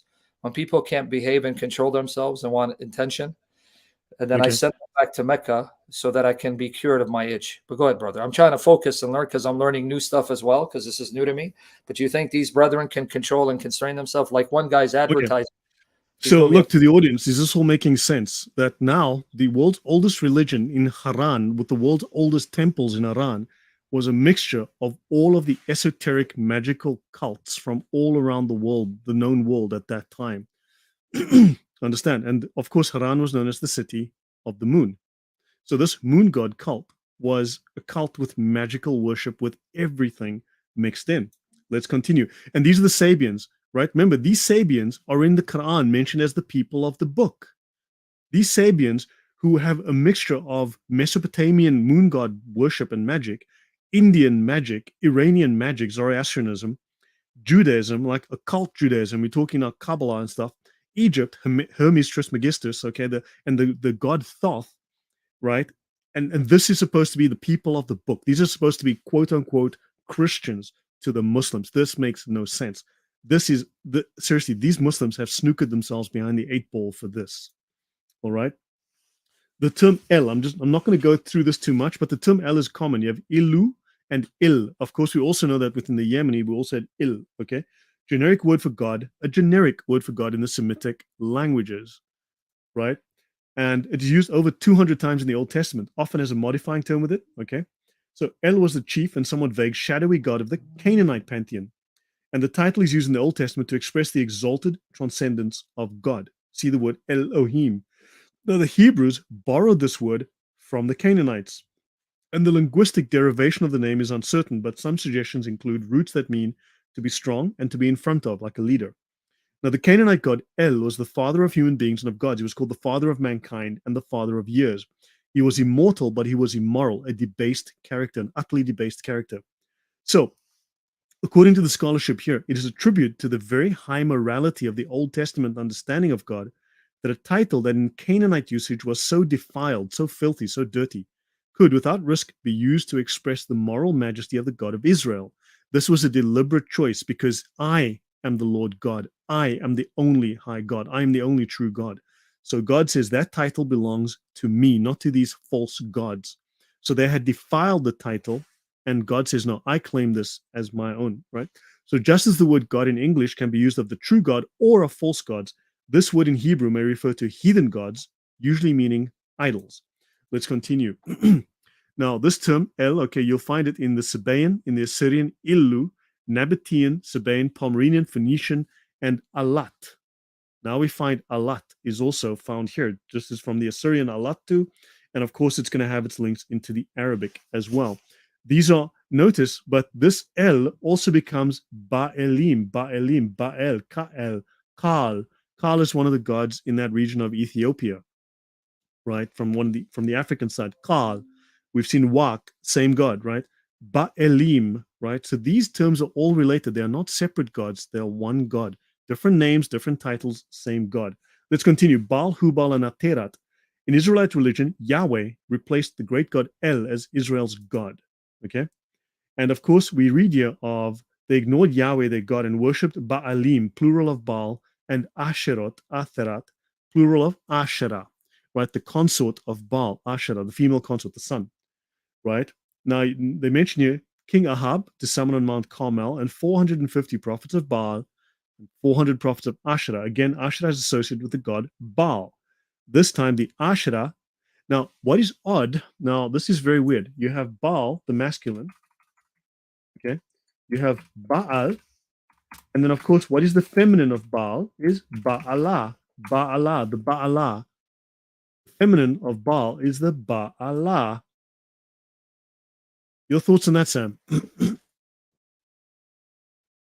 I muted myself. It's interesting. You're finding the feminine form of Baal, Ba'ala, because the Muslims admit there's a feminine form of Allah. It's Alat. So, yeah, there's interesting how you can take names of masculine deities and feminize them, either because they have a feminine counterpart or they have feminine characteristics, because even Muslims like Ibn Kathir say Allah was feminized into Alat, and his name Al-Aziz was feminized into Al-Uzza, and one of his names Al-Manan was feminized into Al-Manat. So interesting you would bring that up. Yeah. So the Israelites had to burn these things. Okay. So the famous site of Ugarit on the Syrian coast had a cache of 14th to 13th century BC cuneiform tablets that are the main source for understanding pre-Israelite Canaanite religion. Okay. And they speak of Aterat, the consort of the great god El. Aterat is the Ugaritic linguistic equivalent of the Hebrew Asherah. So now you've got the male god, the moon, with the female god, the sun. Now notice this is the pagan Kinda kingdom. Okay, these Kinda from this region, they invaded and they took over this whole region here, possibly up as far as here, up and towards the borders of Israel. Okay, so these guys shifted upwards north. This was their headquarters here, their main city. Still exists today, and don't forget it's older than Mecca. Okay, Muslim sources agree that the Hadramaut, that's the region on the bottom, right, Yemen, was the original homeland of the tribe of Kinda, a nomadic offshoot of what was founded as the Central Arabian Kingdom of Kinda, the Kindat al-Muluk.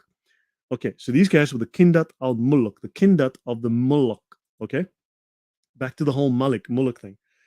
We cannot, okay, so the totality of Inner Arabia, so these guys controlled the totality of Inner Arabia up to the vicinity of Lower Iraq and perhaps even Palestine. So these guys, the Kindat al-Muluk, controlled almost all of Arabia, Palestine, even up to Iraq. The capital city still stands today, southeast of Makkah, as I mentioned. The capital city stands here, Qariat al-Faw. Okay, the Qariat al-Faw still stands there, right? The gods they worshipped include Kaal, Kael. We just mentioned that Kaal was Baal, was El, it's all the same god. Kaal, Kael. Okay. Atar, Al-Sharik, and they worshipped a god called La. Interesting. They worshipped a god called La. Allah, the La. Okay, they worshipped a god called La. And rising from the east, Sharik is a reference to the sun. That means companion or partner, which we know is the companion to the moon god. South Arabian inscriptions from the 4th to 5th century AD refer to a god called, now this is interesting, Rahman, the merciful one who had a monotheistic cult and was referred to as the Lord of heaven and earth. Rahman, that's fascinating. Aaron Hughes states that the scholars are unsure whether he developed from the earlier polytheistic systems or developed due to the increasing significance and influence of the Christian and Jewish communities, because Rahman was the original name for the god Yahweh used by the Christians in Arabia, used by the Jews in Arabia. So the Christians and Jews in Arabia used to call the god of the Christians and Jews Rahman. The upper classes went over to some form of monotheistic creed in the 6th century, right? A cult of the merciful, the Rahmanan, the Lord of Heaven, which could perhaps best be described as Hanafite, see Hanif. Now we know that Hanif or Hanpa, known as, or Hanpa as you said, which are heretics. They are the Manim. They followed the cult of Rahman, who is a corruption of the God of the Bible. These are corrupt Jews and Christians. These are heretics. Sam, is this starting to make sense? Yeah, I just want to hammer one point about the Rahman title. I want you guys to understand. In South Arabia, Rahman was a name for a pagan god. Pay attention to his its references, because he's trying to cover a lot of material, but I don't want you to miss it.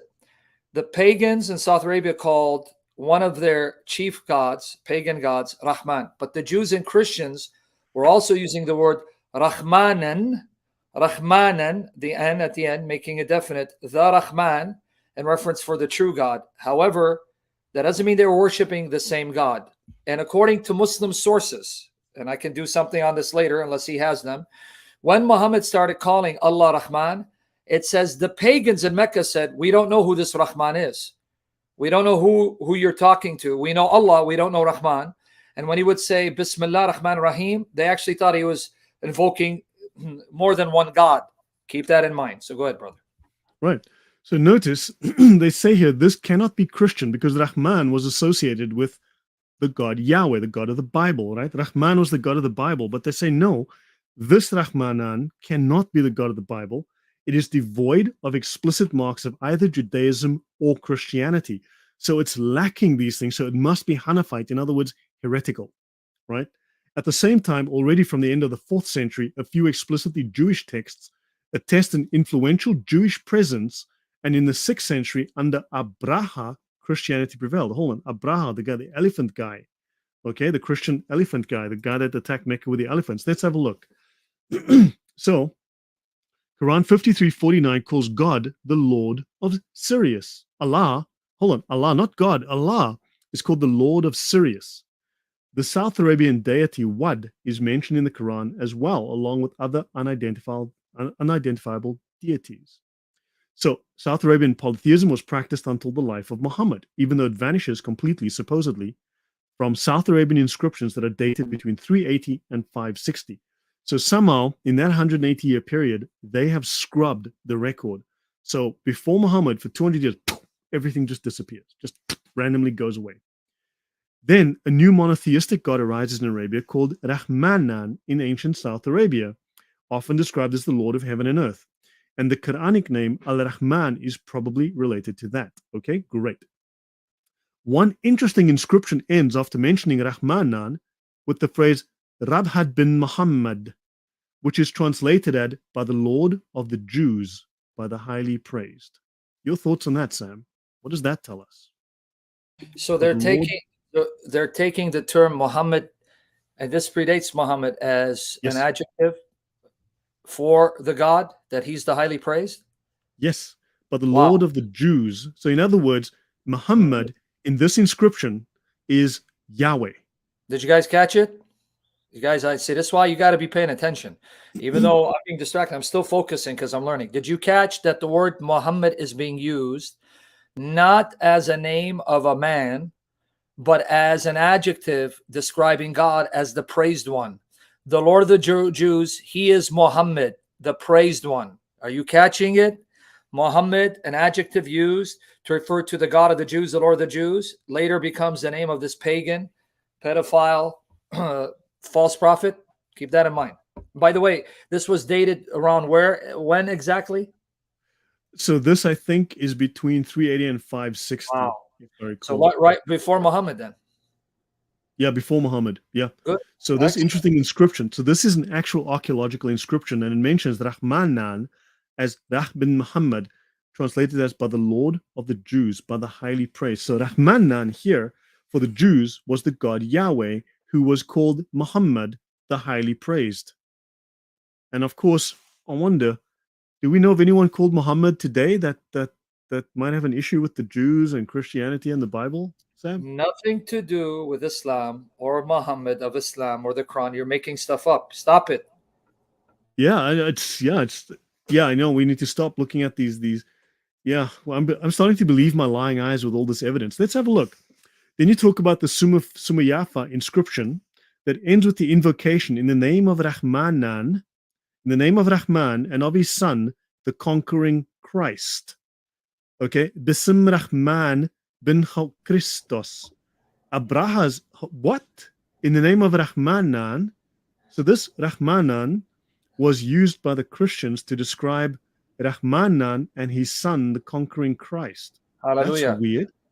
Where did they get that? Said, right? Sorry?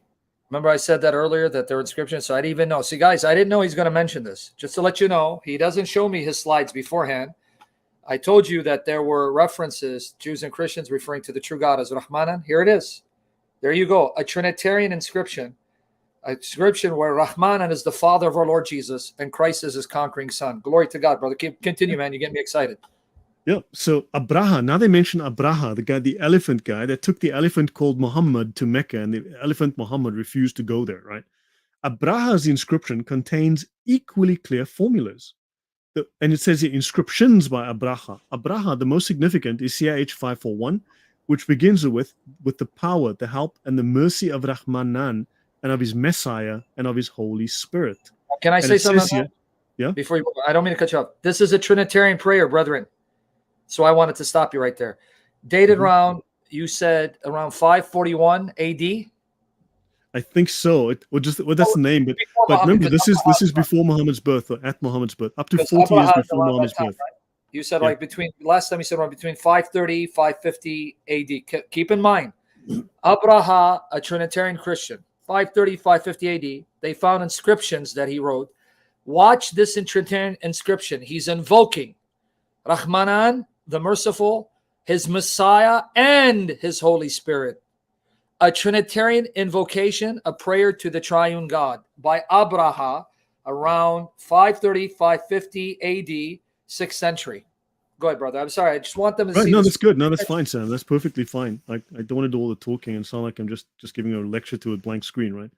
So understand, they say here, we're Rahmat, Rahmanan, we're Mashiach, okay? And Ruach, okay? With the Ruach. So don't forget, the Muslims come later, and they claim that the Rahmanan is Allah and that the Muhammad is Muhammad. But the Christians and the Jews were openly proclaiming in inscriptions that Rahman was Yahweh, and that Muhammad was also the praised one, being God. So Muhammad is now God. So they recount a Christian celebration, and they go to Marib, which was the capital of Yemen. So, okay, let me continue here. Now, let's have a look at this god, La, okay? Now, this could also be Iyah, okay? Now, some will say this is I-A-H. However, this sound can change. The Yah becomes the La, depending on where you are, the dialect, the geography. But Yah and La are not so different as people would have you think, okay?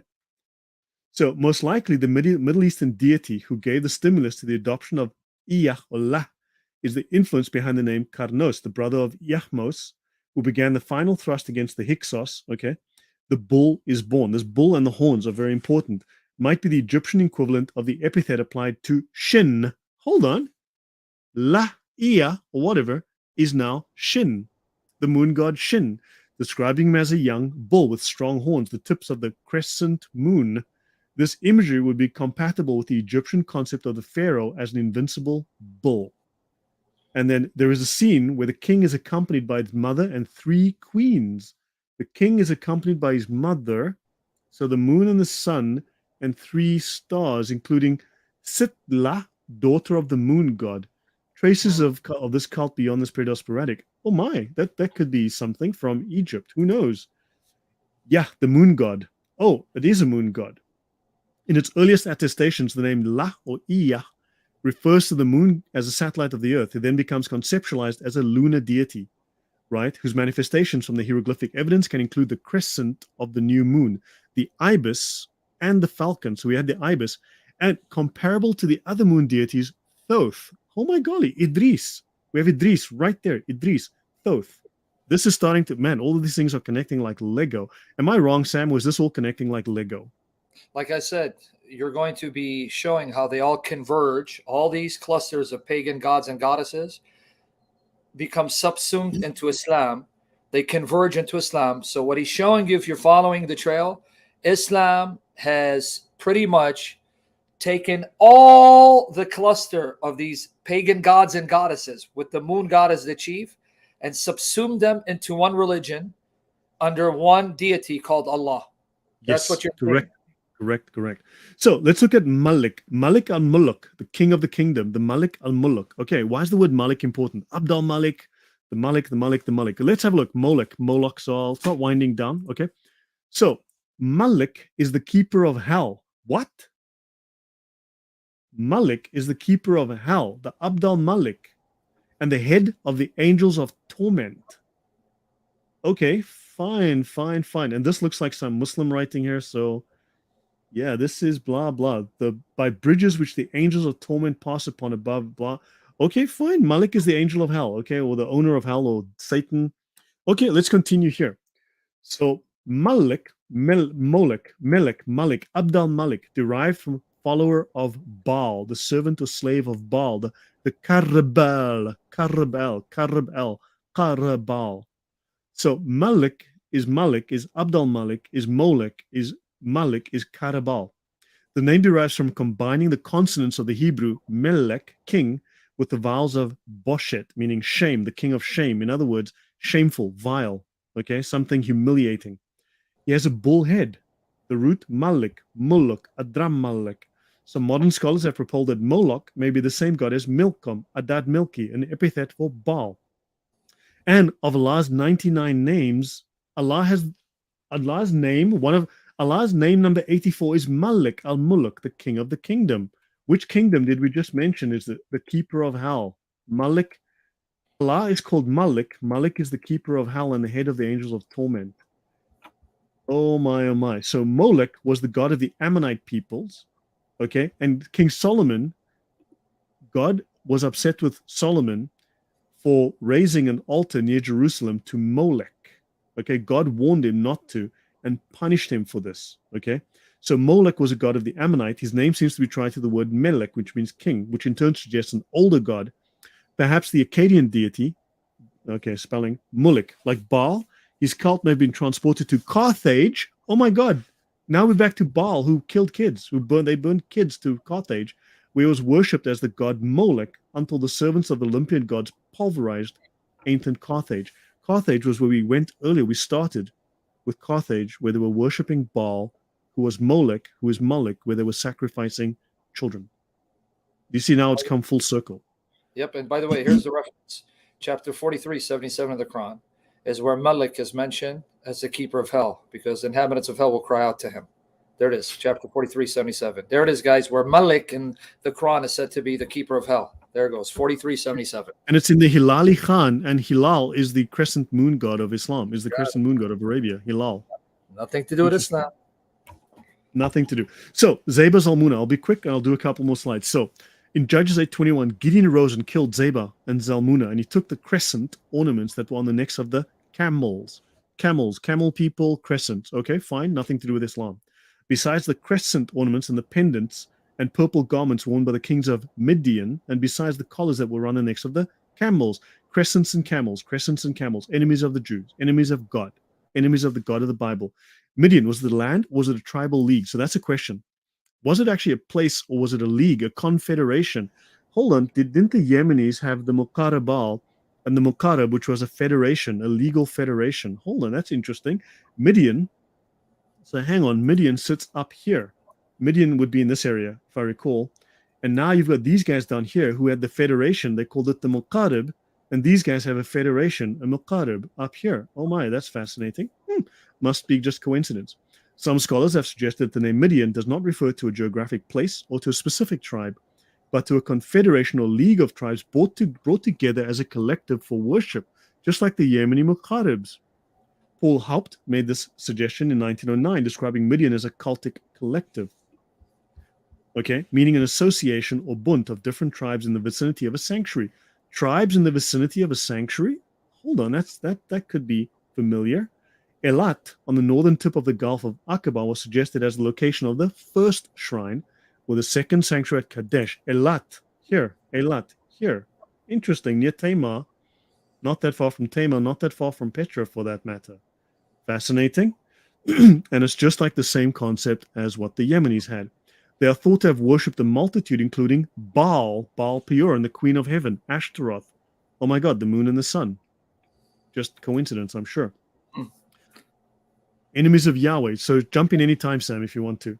So in Psalms, they've said, "Come and let us wipe out the Jews as a nation, that the name of Israel be remembered no more." So these people, their biblical purpose was to wipe out the Jews, the people of Israel. Make their nobles like Oreb and Zeb, and all their princes like Zebah and Zalmunna, who said, "Let us possess for ourselves the pastures of God." So Zebah and Zalmunna wanted to wipe out the chosen people of God at that time, right? Yes. And this would be Israel here, okay? Edom, Moab, and Midian down here. Modern Saudi Arabia is here. This is Egypt. This was the region here. Now, I'll borrow the name of Yahweh. This is from Arabia and Ethiopia by C.J. Robin, Oxford Handbook of Late Antiquity. The second question concerns the nature of Allah. Was he the God of the supporters of monotheism or a God of pagan origin? In the oldest revelations of the Quran, the name of Allah does not appear. Hold on. Allah is a late invention? The name Allah is a late invention? Why? Okay, let's have a look. When Muhammad refers to God, he says the Lord, or if he wants to give him a proper name, it is Rahman. He stole the name from the Christians, which is the name of the one God of the Jews and Christians of Arabia. So Muhammad used to call his God after the name of the Christian and Jewish God, but then he changed the name.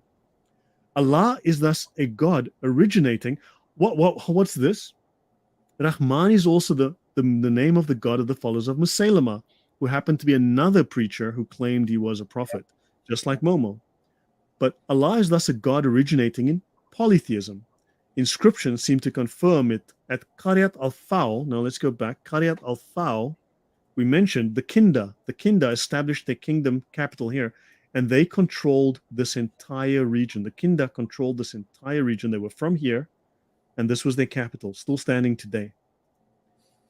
So Allah is a God originating in polytheism. Inscriptions seem to confirm it. At Qaryat al-Faw, for example, a certain eagle entrusts the tomb he has built to Kal Allah and Atha the Oriental. Kal Allah.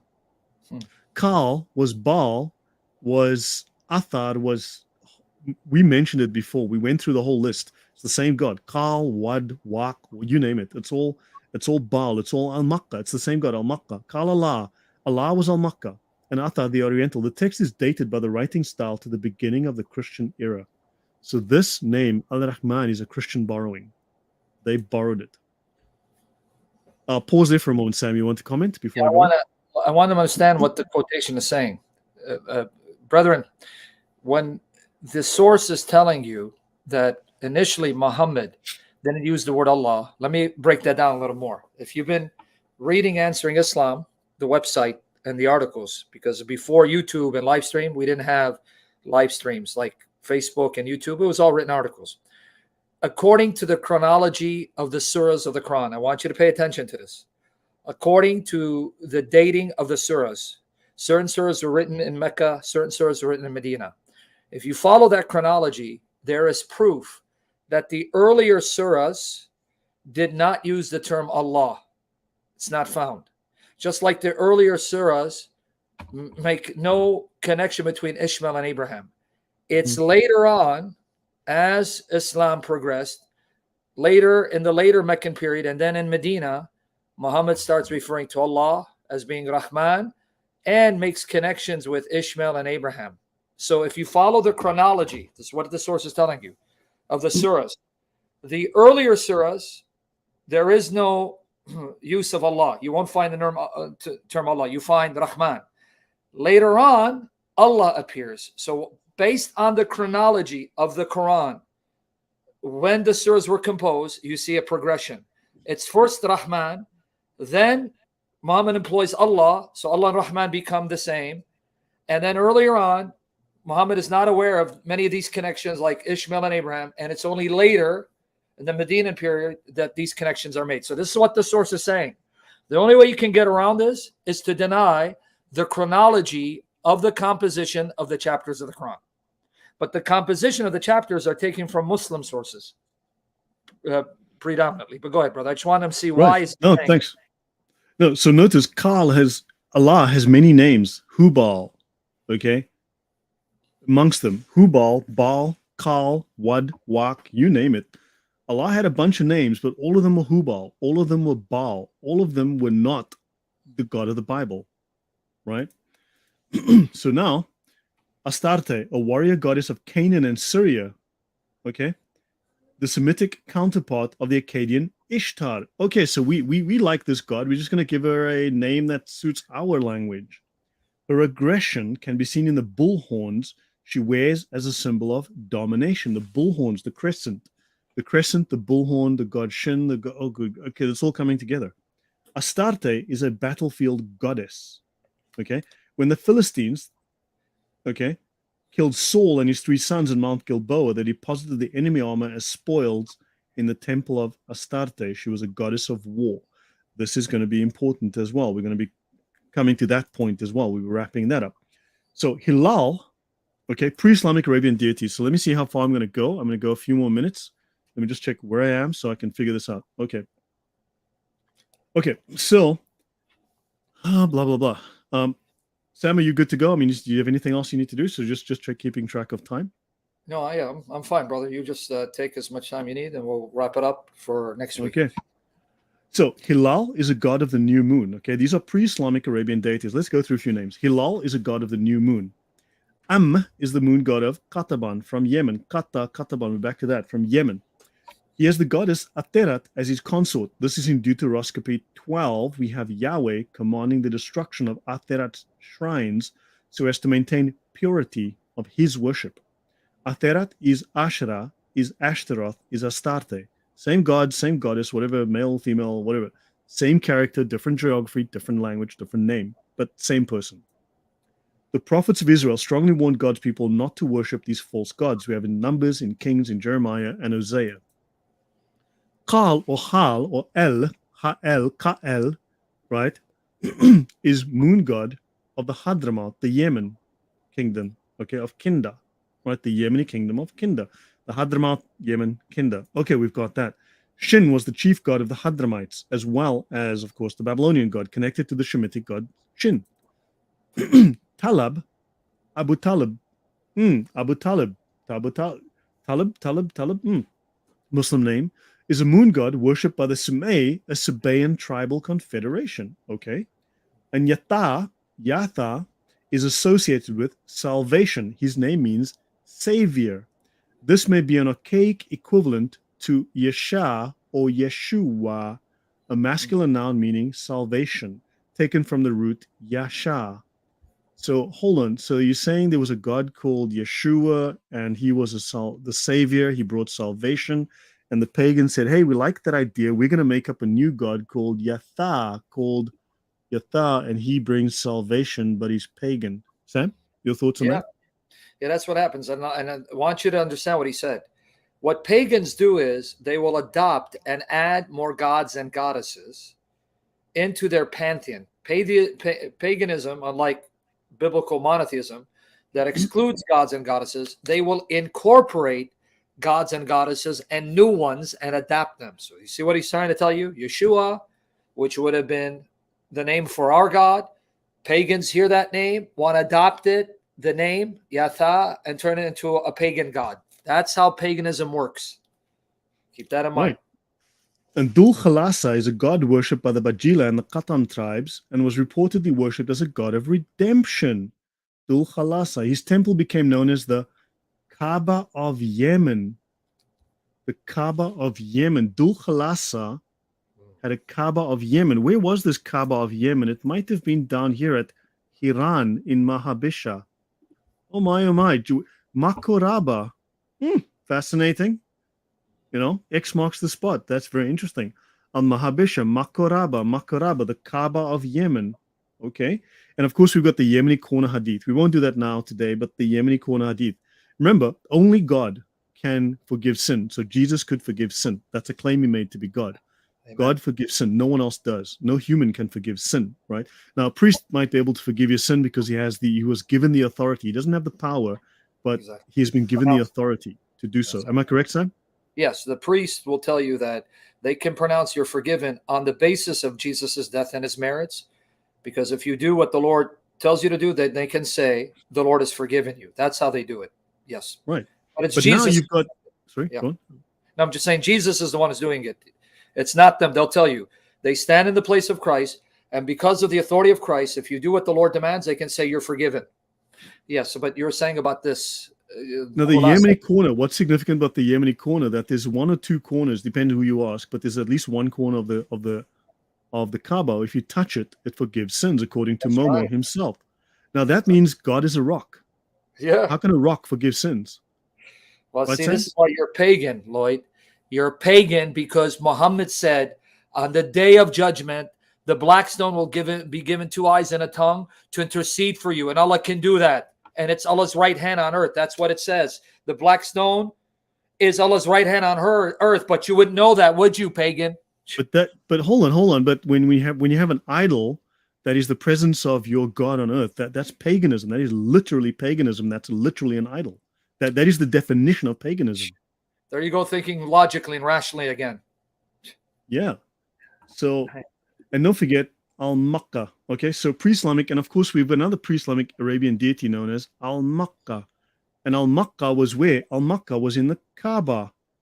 Al-Makkah was in the Kaaba. Al-Makkah was the god of the Kaaba. Makkah was the god of the Kaaba. Could there be a connection? Let's look at Yata, Savior. Yasha. Yata, Yasha, Yashu, Yeshua, Ishu, Isa. Yata, Savior. A pre-Islamic god worshipped by the Sabaeans. Oh, wait. The Sabaeans who were in Haran, the Sabaeans who were the people of the book, the Sabaeans in, hold on, and the Himyarites of Yemen. These are the Sabaeans in the south, the moon god worshippers. The moon god worshippers took a god called Yasha, Yatha, Isha, whatever. 9 kings have a theophoric name prefixed by Yatha. The name may be an archaic equivalent to Yasha or Yasha, Yeshua, which is a masculine noun meaning salvation. Savior god, a Himyaritic deity to whom, in conjunction with the other local gods, a temple was erected in Abiyan by Abd Shams Aslam and his brother Martad. He was the special guardian of the town of Aden, and his analog was the Chaldean divinity Salman or Salim. Salim. Okay, fine. So now things are just starting to mix. Now, Abd al-Jabbar, I wouldn't take this as fact, but Abd al-Jabbar, a very famous theologian from the 12th century, if I recall, refers to a Christian theologian, a Muslim theologian, known as Johannes, John, an Eastern Syriac Nestorian form of the name John. He repeatedly uses Ishu to refer to Jesus. Okay, this form, which is unusual for an Arabic text, is based on the East Syriac for the name Jesus, so Isho. West Syriac is Yashu.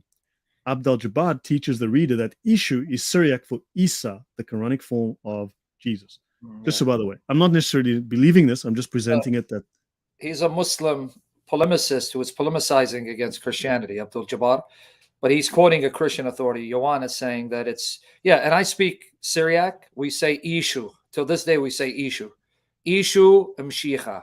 We still use that. So, just want you to know who Abdul-Jabbar is. He was a Muslim polemicist who was polemicizing against the Christians in the, I believe, around 10th century. But with that said, he's saying that the Christians called him Ishu, or Yeshu, and he's trying to make a connection between Isa and Isha. Now, I'm going to send you a PDF file, God willing, this week. Ahmad I even forgot his last name. Jalad. Mhm. Ahmad al-Jalad. Did you know he found an inscription, pre-Islamic inscription, to the god Isa? Isa. And he believes Mhm. that's where Isa comes from this god Isa, because the consonantal roots is identical to Isa in the Quran. And we'll talk about that more because I wanted to do a session on that. But anyway, continue, brother. Actually, good point. Hold on. I'll just bring up something quickly. This is so guys, I'm going to wind down in a few minutes. Okay, this is show you this, the earliest evidence of Christianity in Arabia. This is a rock inscription from the Jordanian desert. Now, I found this because I used to subscribe to the site before it came out on YouTube, and I did a show on it. It's on my channel. So this ancient inscription, okay, is this the earliest evidence of Christianity in Arabia? So remember, scholars will go to any lengths to insist that there was no Christianity in Arabia until about 1945. Okay, they will go out of their way to try and tell you that there was zero Christianity within a million miles of Arabia until about 20 weeks ago, right? And of course, we know that the Ethiopians were Christians. They had a Bible with them, and that was in the 2nd, 3rd century already. So that's a lie. So Arabia was home, blah, blah, blah. But I should have mentioned, so here, in this part of the world here, they find this rock, and it has an inscription here. This is the inscription here, and it's Safayitic, okay? It is Safayitic, and it basically says, okay, it says, so Al-Jalad talks about it here. This is it. See, okay? That's him right there, see? And they speak about it, and it says, and it corresponds to the name Isay. That's him. It corresponds to the name Isay, which corresponds to the name given to Jesus in the Quran. Oh, Isay, help him against those who deny you. That's the same source you're quoting, so you found it. Yeah, I know it. Yeah. Just want to mention that. Yeah. Okay, so that's, now notice here, they mention a guy called a Jew from Yemen who converted to Islam. Now, the Hadiths were called the Israeliyat, this word here, the Hadiths were all called the Israeliyat before they changed it to calling them Hadiths. They used to quote the Mishnah, basically. The Jews had their own, obviously, traditions, right? And the Muslims used to quote those traditions as their own, which is very unusual, very weird. And these traditions that they used to call the Israeliyat, the stories of the Jews, the stories of the Israelis, then they got rid of that and they started their own hadiths, right? But this guy converts to Islam, whatever his name is, Umar ibn Khattab or whatever. And it says here, it was his profound knowledge of the Bible and of Jewish tradition, okay, and of Yemenite traditions that earned him his reputation. Almost all traditions regarding the pre-Islamic prophets bear some marks of his erudition. So this guy, who apparently wasn't a very good Jew, who didn't know the scriptures that well, apparently he brought all of these Jewish stories into Islam, and that's why you've got these watered down, paraphrased, completely backwards stories within the Islamic texts about the Bible. Can I give you a story with Ka'b al-Ahbar? Okay. Okay, Ka'b al-Ahbar, guys, understand what he's telling you. Ka'b al-Ahbar converted to Islam, supposedly. There's a tradition, and I have an article on it. This is found in Muslim sources like Ibn Kathir and others, that when he heard the Quran says that Mary, the mother of Jesus, is the sister of Aaron, he told Aisha, that's a mistake because that would make her the sister of Moses. And Aisha said, you're lying. You're wrong. It's true. The mother of Jesus is the sister of Moses. He goes, okay, if you say so, even though there's a 600-year gap. And she went silent. So Aisha in the tradition said, you're the liar because the mother of Jesus, Mary, is the sister of Moses. You don't know what you're talking about. He goes, all right, well, there's a 600-year gap between them, even though it's more.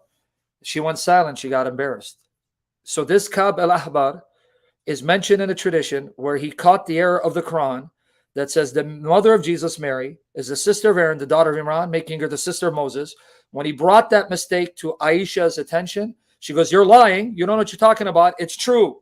So Aisha actually took it to mean that Mary, the mother of Christ, was literally the sister of Moses. He goes, well, if you say so, even though there's a 600-year gap, and it said she went silent. And I'll get you the article. Yep. Yeah. Okay. So now I'll wind down. Okay. So I'll wind down here and I'll finish this.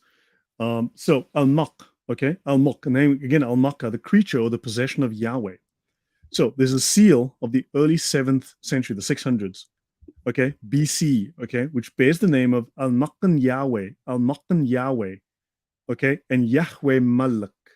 The name may be taken to mean the creature of Yahweh or the property of Yahweh, and Yahweh the king, Yahweh the Malik, Yahweh the Malik, Al-Mak, Al-Mukka, Al-Makkah of Yahweh. Mm. So to this evidence should be added the possibly 8th century BC seal Al-Maknan Yahweh belonging to Miknayahu, the servant of Yahweh. This provides evidence for an active cult of Yahweh where such figures as Miknayahu could serve. So Al-Makkah could very well originally have referred to Yahweh until it then branched off and there was this competition. So here's a very odd, this is just a very odd, interesting little reference here. Wow. So there's a reference to an Makkah who's a servant of Yahweh. Yeah, the creature of Yahweh. So yeah, this is just very, and Yahweh is referred to as Malik. We're going to be getting back to Malik because that's also a very interesting word, and we're going to see how that relates to Baal and everything. So this is just very weird. This is just something interesting that I've. Okay, last thing here. So go forth and sin no more. Table of ancient planetary deities in the Middle East. So the Roman god Sol was the Arabian god Alat and Shams, meaning the sun goddess. The Babylonian had Shamash, Shams, Shamash. Okay. The moon god was called Allah Ta'ala. Hold on, Sam. Do Muslims still use the term Allah Ta'ala to describe Allah today? You better believe it. Allah Ta'ala. What Subhanahu wa Ta'ala. You better believe it. And it meant the most high God sin. So Allah Ta'ala sin referred to the sin as Allah, the high God. Did you guys caught what he's saying? Moon god. Proving that Allah was a term used for any chief god. Allah would be used for the chief dominant god. So if sin was the chief god, he'd be called Allah. Hubal, he'd be called Allah. So sin was Allah Ta'ala, the high god, the most high God. Yeah, and this guy was the moon god Shin, and you can see here Venus was Uzza. Just wanted to mention that Shin, Shwen, Nana. So we've got this, and the Arabian moon gods were gods of war. So I'll start winding down here. Arabian moon gods of war. Moon gods, Allah, Il-Umku, Al-Makkah, same thing. Mahram, Osiris, Shin, Wad, Yera, Terra, Al-Makkah. Different names for the same god. They were moon gods. The moon god is always a god of war. Understand that. The moon worship centers were Aksum, Haran. Oh man, that's fascinating. Jericho, Marib, Makkah. Okay. All of these odd places like Tema as well. Okay. Fascinating stuff. Allah in the Quran is consistent with the South Arabian war and moon god. Hans Kraus wrote, the main god, the national god of war in all South Arabian, in nearly all Semitic monuments, is a sure identifying mark of the moon god. The moon god is a god of war. He's a god of jihad. Gee. And the Abyssinian moon war god was called Mahrim, who is also Al-Makkah. Mahrim happens to be a word that Muslims use as well, the Mahram, right? Yeah. And Hiran is Al-Mahabisha equals Makaraba. We discussed that. This is a 1st to 2nd century plaque with a Sabaean dedicatory inscription to Al-Makkah. At the top are a pair of sphinxes because they link themselves to Egypt, the wisdom of Egypt, with one raised forepaw that flank a central stylized tree of life, framed by a pair of date palms in full fruit. Dedication, pardon me, this is dedicated to Al-Makkah of Hiran. Hold on, Al-Makkah of Hiran. Hiran? Oh, where would that be? That would be right here. Hiran, which is Makoraba, which is Al-Mahabisha, which is where the maps of Ptolemy places Makoraba, and which is the Muqaribba, where the guys worshipped, the original worshippers, and this is also known as the Mecca of Yemen, okay? And it's a dedication to Al-Makkah of Hiran by Rey Babam, Riyab, and his brothers, okay, of Du Amran. So now you've got Al-Makkah of Hiran. Now let's have a look. The Sabaean moon and war god, Al-Makkah, right? The religion from temple inscriptions is enlightening about Allah, Al-Makkah's successor. Al-Makkah's successor was called Allah. The successor to Al-Makkah was called Allah. He was the Sabaean moon and war god, right? So Allah became the new moon and war god, right? And it says here, they've got an inscription in 250 AD, an inscription reads, okay, as for servant Kalkab, he has thanked the power and glory of Al-Makkah, Tahwan, the bull, because he has granted him to remain safe and unscathed in all those campaigns of war and battles. He has granted him to return with spoils of slaughtered enemies and with booty, which has delighted his heart. So Al-Makkah, who was succeeded by Allah, has granted him to return with spoils of 32 slaughtered enemies and with booty. A first century BC inscription says, Al-Makkah of Hiran. Al-Makkah has granted him trophies, spoils, and captives. And of course, you've now got Qarib, son of Dama Ali, 8th century BC, a massive inscription in Al-Makkah's temple at Sirah, and he speaks of exploits that continued winning control of the incense route and crushing the kingdoms of Alsan and Nashan. Al-Makkah was a war god. The war god is the moon god. The moon god is the war god. The war god, Al-Makkah, was replaced by Allah. And they are talking here about, now hold on, didn't Muhammad say he was given spoils of war and he would slaughter his enemies and return with booty? Does that sound kind of familiar? Chapter 8, verse 1 and 41 says the booties. In fact, the chapter itself, chapter 8 of the Quran, it's called Surat al-Anfal. Anfal means the spoils. There's a chapter in the Quran called the chapter of the spoils, the booty, the spoils of the war. And if you go to chapter 8, verse 1, Surat al-Anfal, the spoils, it says, and the spoils belong to Allah and His Messenger. And in chapter 8, verse 41, it states that Allah and His Messenger get a fifth of the booty, the spoils. There's a chapter in the Quran called the spoils, the booty of war. Al-Anfal, chapter 8, yep. So maybe this is a good place to end. I'll just jump just to show you guys Hiran's moon god, god of the Kaaba. They've got Rab and Haran. This is from an inscription. Rab Haran. Nami proposes the following translation: the temple of Hiran. Rab is the name of the Sabaean moon god. Rab, Muqarrib, the Muqarrib, is considered as the lunar quarter. Okay. And Wad is father. Oddly enough, the god Wad is called father. Wad is a father. That's really unusual for Arabic gods. Hiran, also Haran, also Haran. And in Ezekiel, Haran is mentioned, the merchants of Sheba. Okay. So yeah, but maybe what I'll do is I think I will finish here. I think that's a good place to stop. And so now we've established, have we established connections between all of these gods are actually the same god, same pantheon, different names, different places, and it's got nothing to do with Islam, Muhammad? Most definitely has nothing to do with Islam, Muhammad. You're a pagan, but it confirms what people have said. The gods and goddesses of the nations, if you really go back and trace them, it's the same cluster of gods and goddesses where the names have changed, stories slightly changed and embellished, slight mutations, but they're the same cluster of gods and goddesses.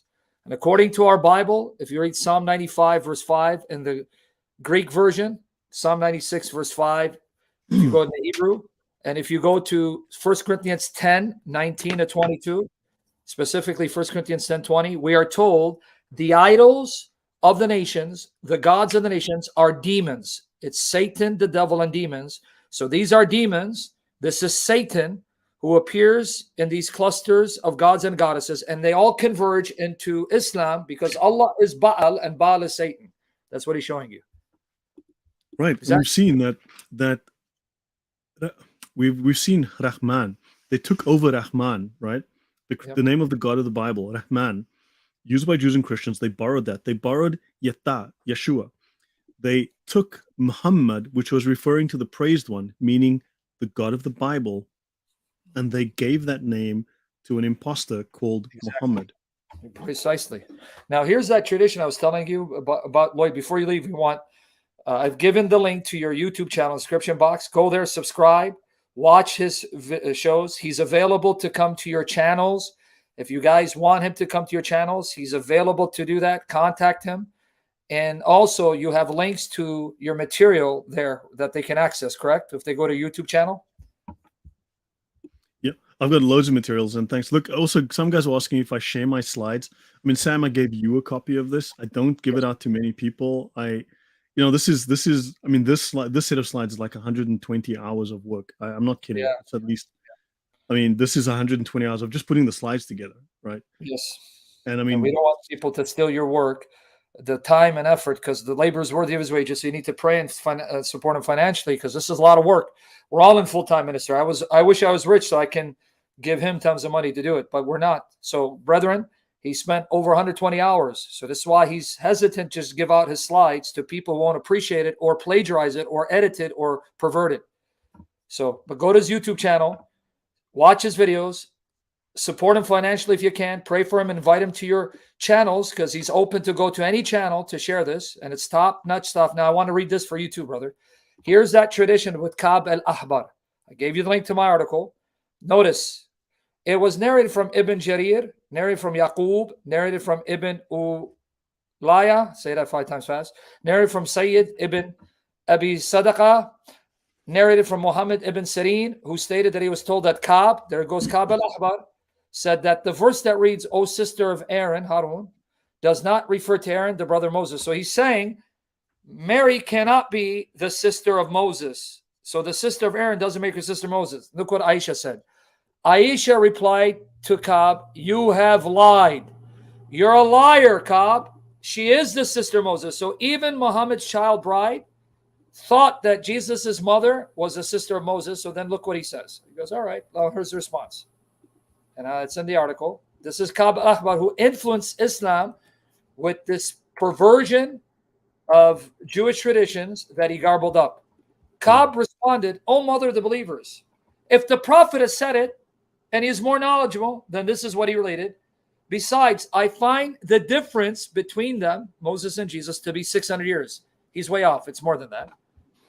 He said that she remained silent. He embarrassed her. She couldn't say anything. Oops. Oops, Muhammad. But there you go. So any final words, brother? And by the way, do you like this time better? It's an hour earlier, or do you want to stay at the same time? An hour earlier is actually easier for me. It's actually better. Yeah. Okay, we'll do that. From now on, we're going to bring him on, God willing, Lord willing. Instead of now, right now, I'll tell you what time is in New York time when we started. Okay. 1:30 p.m. Eastern Standard Time is when we started. 1:30 p.m. our time. So do you want to do that again? 1:30 or 1? We can do 1 even. 7 it could work. I mean, it could work, but maybe up to you. Is 1:30? You want to just say 1:30, not 1, because you said earlier was better. 7 is 7. That would be 7 p.m. my time. But the thing is, when my clock changes, it'll switch to 6 in the future. Oh, well, huh? Okay, it's okay. So 7 is okay for now. 7's okay for now. Okay, so let me know. So then we'll just stay next week, God willing. You want to do 1:30 p.m. my time, 7:30 p.m. your time to be safe? Yeah, look, this time is good. I mean, if we can do 30 minutes sooner, I can probably manage it if need be. But otherwise, this is a good time. We can adjust too. You let me know if you need to do alert. Yeah. So thank you guys for making it a success. Go ahead, brother. So what did you learn today, Sam? I learned that you know nothing. You are an Islamophobe. You hate Muhammad and it has nothing to do with Islam. But all joking aside, you have demonstrated conclusively moon worship was prevalent and dominant all throughout Mesopotamia, in northern Arabia. Nabonidus spent 10 years in Arabia worshiping the moon god Sin, and that the Arabs worship the moon god, and all of these gods and goddesses all converge into one God called Allah. In fact, that's what they accused them of, as you said. And we are going to get to that point, actually, as well. Yep. So glory to God for your research, brother. Glory to Jesus Christ. Glory to the Father, Son, and Spirit. Brethren, the link to his YouTube channel in the description box. Go there, subscribe, watch. And you who have YouTube channels, reach out to him. Like Full Armor Apologetics, he brings in people to do sessions as well. If you want, invite him, pray for him, and support him. The labor is worthy of his wages. So, brother, any final words, and we're going to wrap it up. I mean, look, the whole aim of this thing is to prove that this has nothing to do with Islam, and it's very important that we do that, right? Because, anytime it's correct, it's got nothing to do with Islam. So as long as we start to hear that it's got nothing to do with Islam, we know it's 100%. And don't trust him. He's a pagan because it has nothing to do with Islam. All right? You bull worshiper. You're just full of bull crap. If you guys don't catch the joke, because bull. No, it's going to start piling up. I mean, all of this. Hopefully I'm tying all these threads together. It is all going to tie together. We're going to go back to Baal. We're going to learn more about Baal, and we're going to start seeing all of this stuff start to connect again. You sure it's not going to be a magic ball? Just kidding.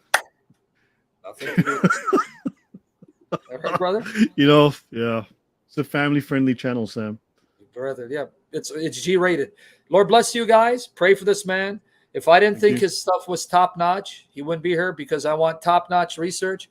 And I'm very, very strict on the information because I know Muslims, if we make even one mistake, if it's innocent, they will run with it and capitalize on it to discredit us. So if I didn't trust his scholarship, he wouldn't be here. So that tells you the brother is credible. Pray for him, support him financially, prayerfully, go to his channel, invite him. Lord willing, next week again, same bat time, same bat channel, if the Lord wills. And remember, nothing to do with Islam. And thank you, everyone. And thank you, Sam, for the support. Thank you, everyone, for the support. It's been greatly appreciated. I really enjoyed this. I enjoy sharing this with you. And I really appreciate the encouragement. It's been so positive. Beautiful. Learn this, use this, make screenshots. My archive is available. You can ask me questions. And yeah, if you have questions, drop comments. I'm obviously observing. And look, all these links are available, all the books that I'm using. You can see I'm using screenshots from actual references. Yes. I'm not making it up. I'm not giving opinion. I'm using resource after resource. I've got hundreds of resources here that I'm using, proper, decent academic resources. I'm not making it up. It's not opinion. It's not, That's what she said. This was gold. Indeed it is. Labor is worthy of his wages. We're not doing it to get rich. We're doing it because we want to be used of the Lord Jesus, to devote ourselves fully, to do the research, to equip you. And you're the warriors who are going to take it into the field. Christ is risen, risen indeed. Thank you, brother. See you next week, God willing. If the Lord will, same bat time, same bat channel. And I want you to go to sleep remembering my voice in your ears has nothing to do with Islam, Lloyd. Yep. Remember that.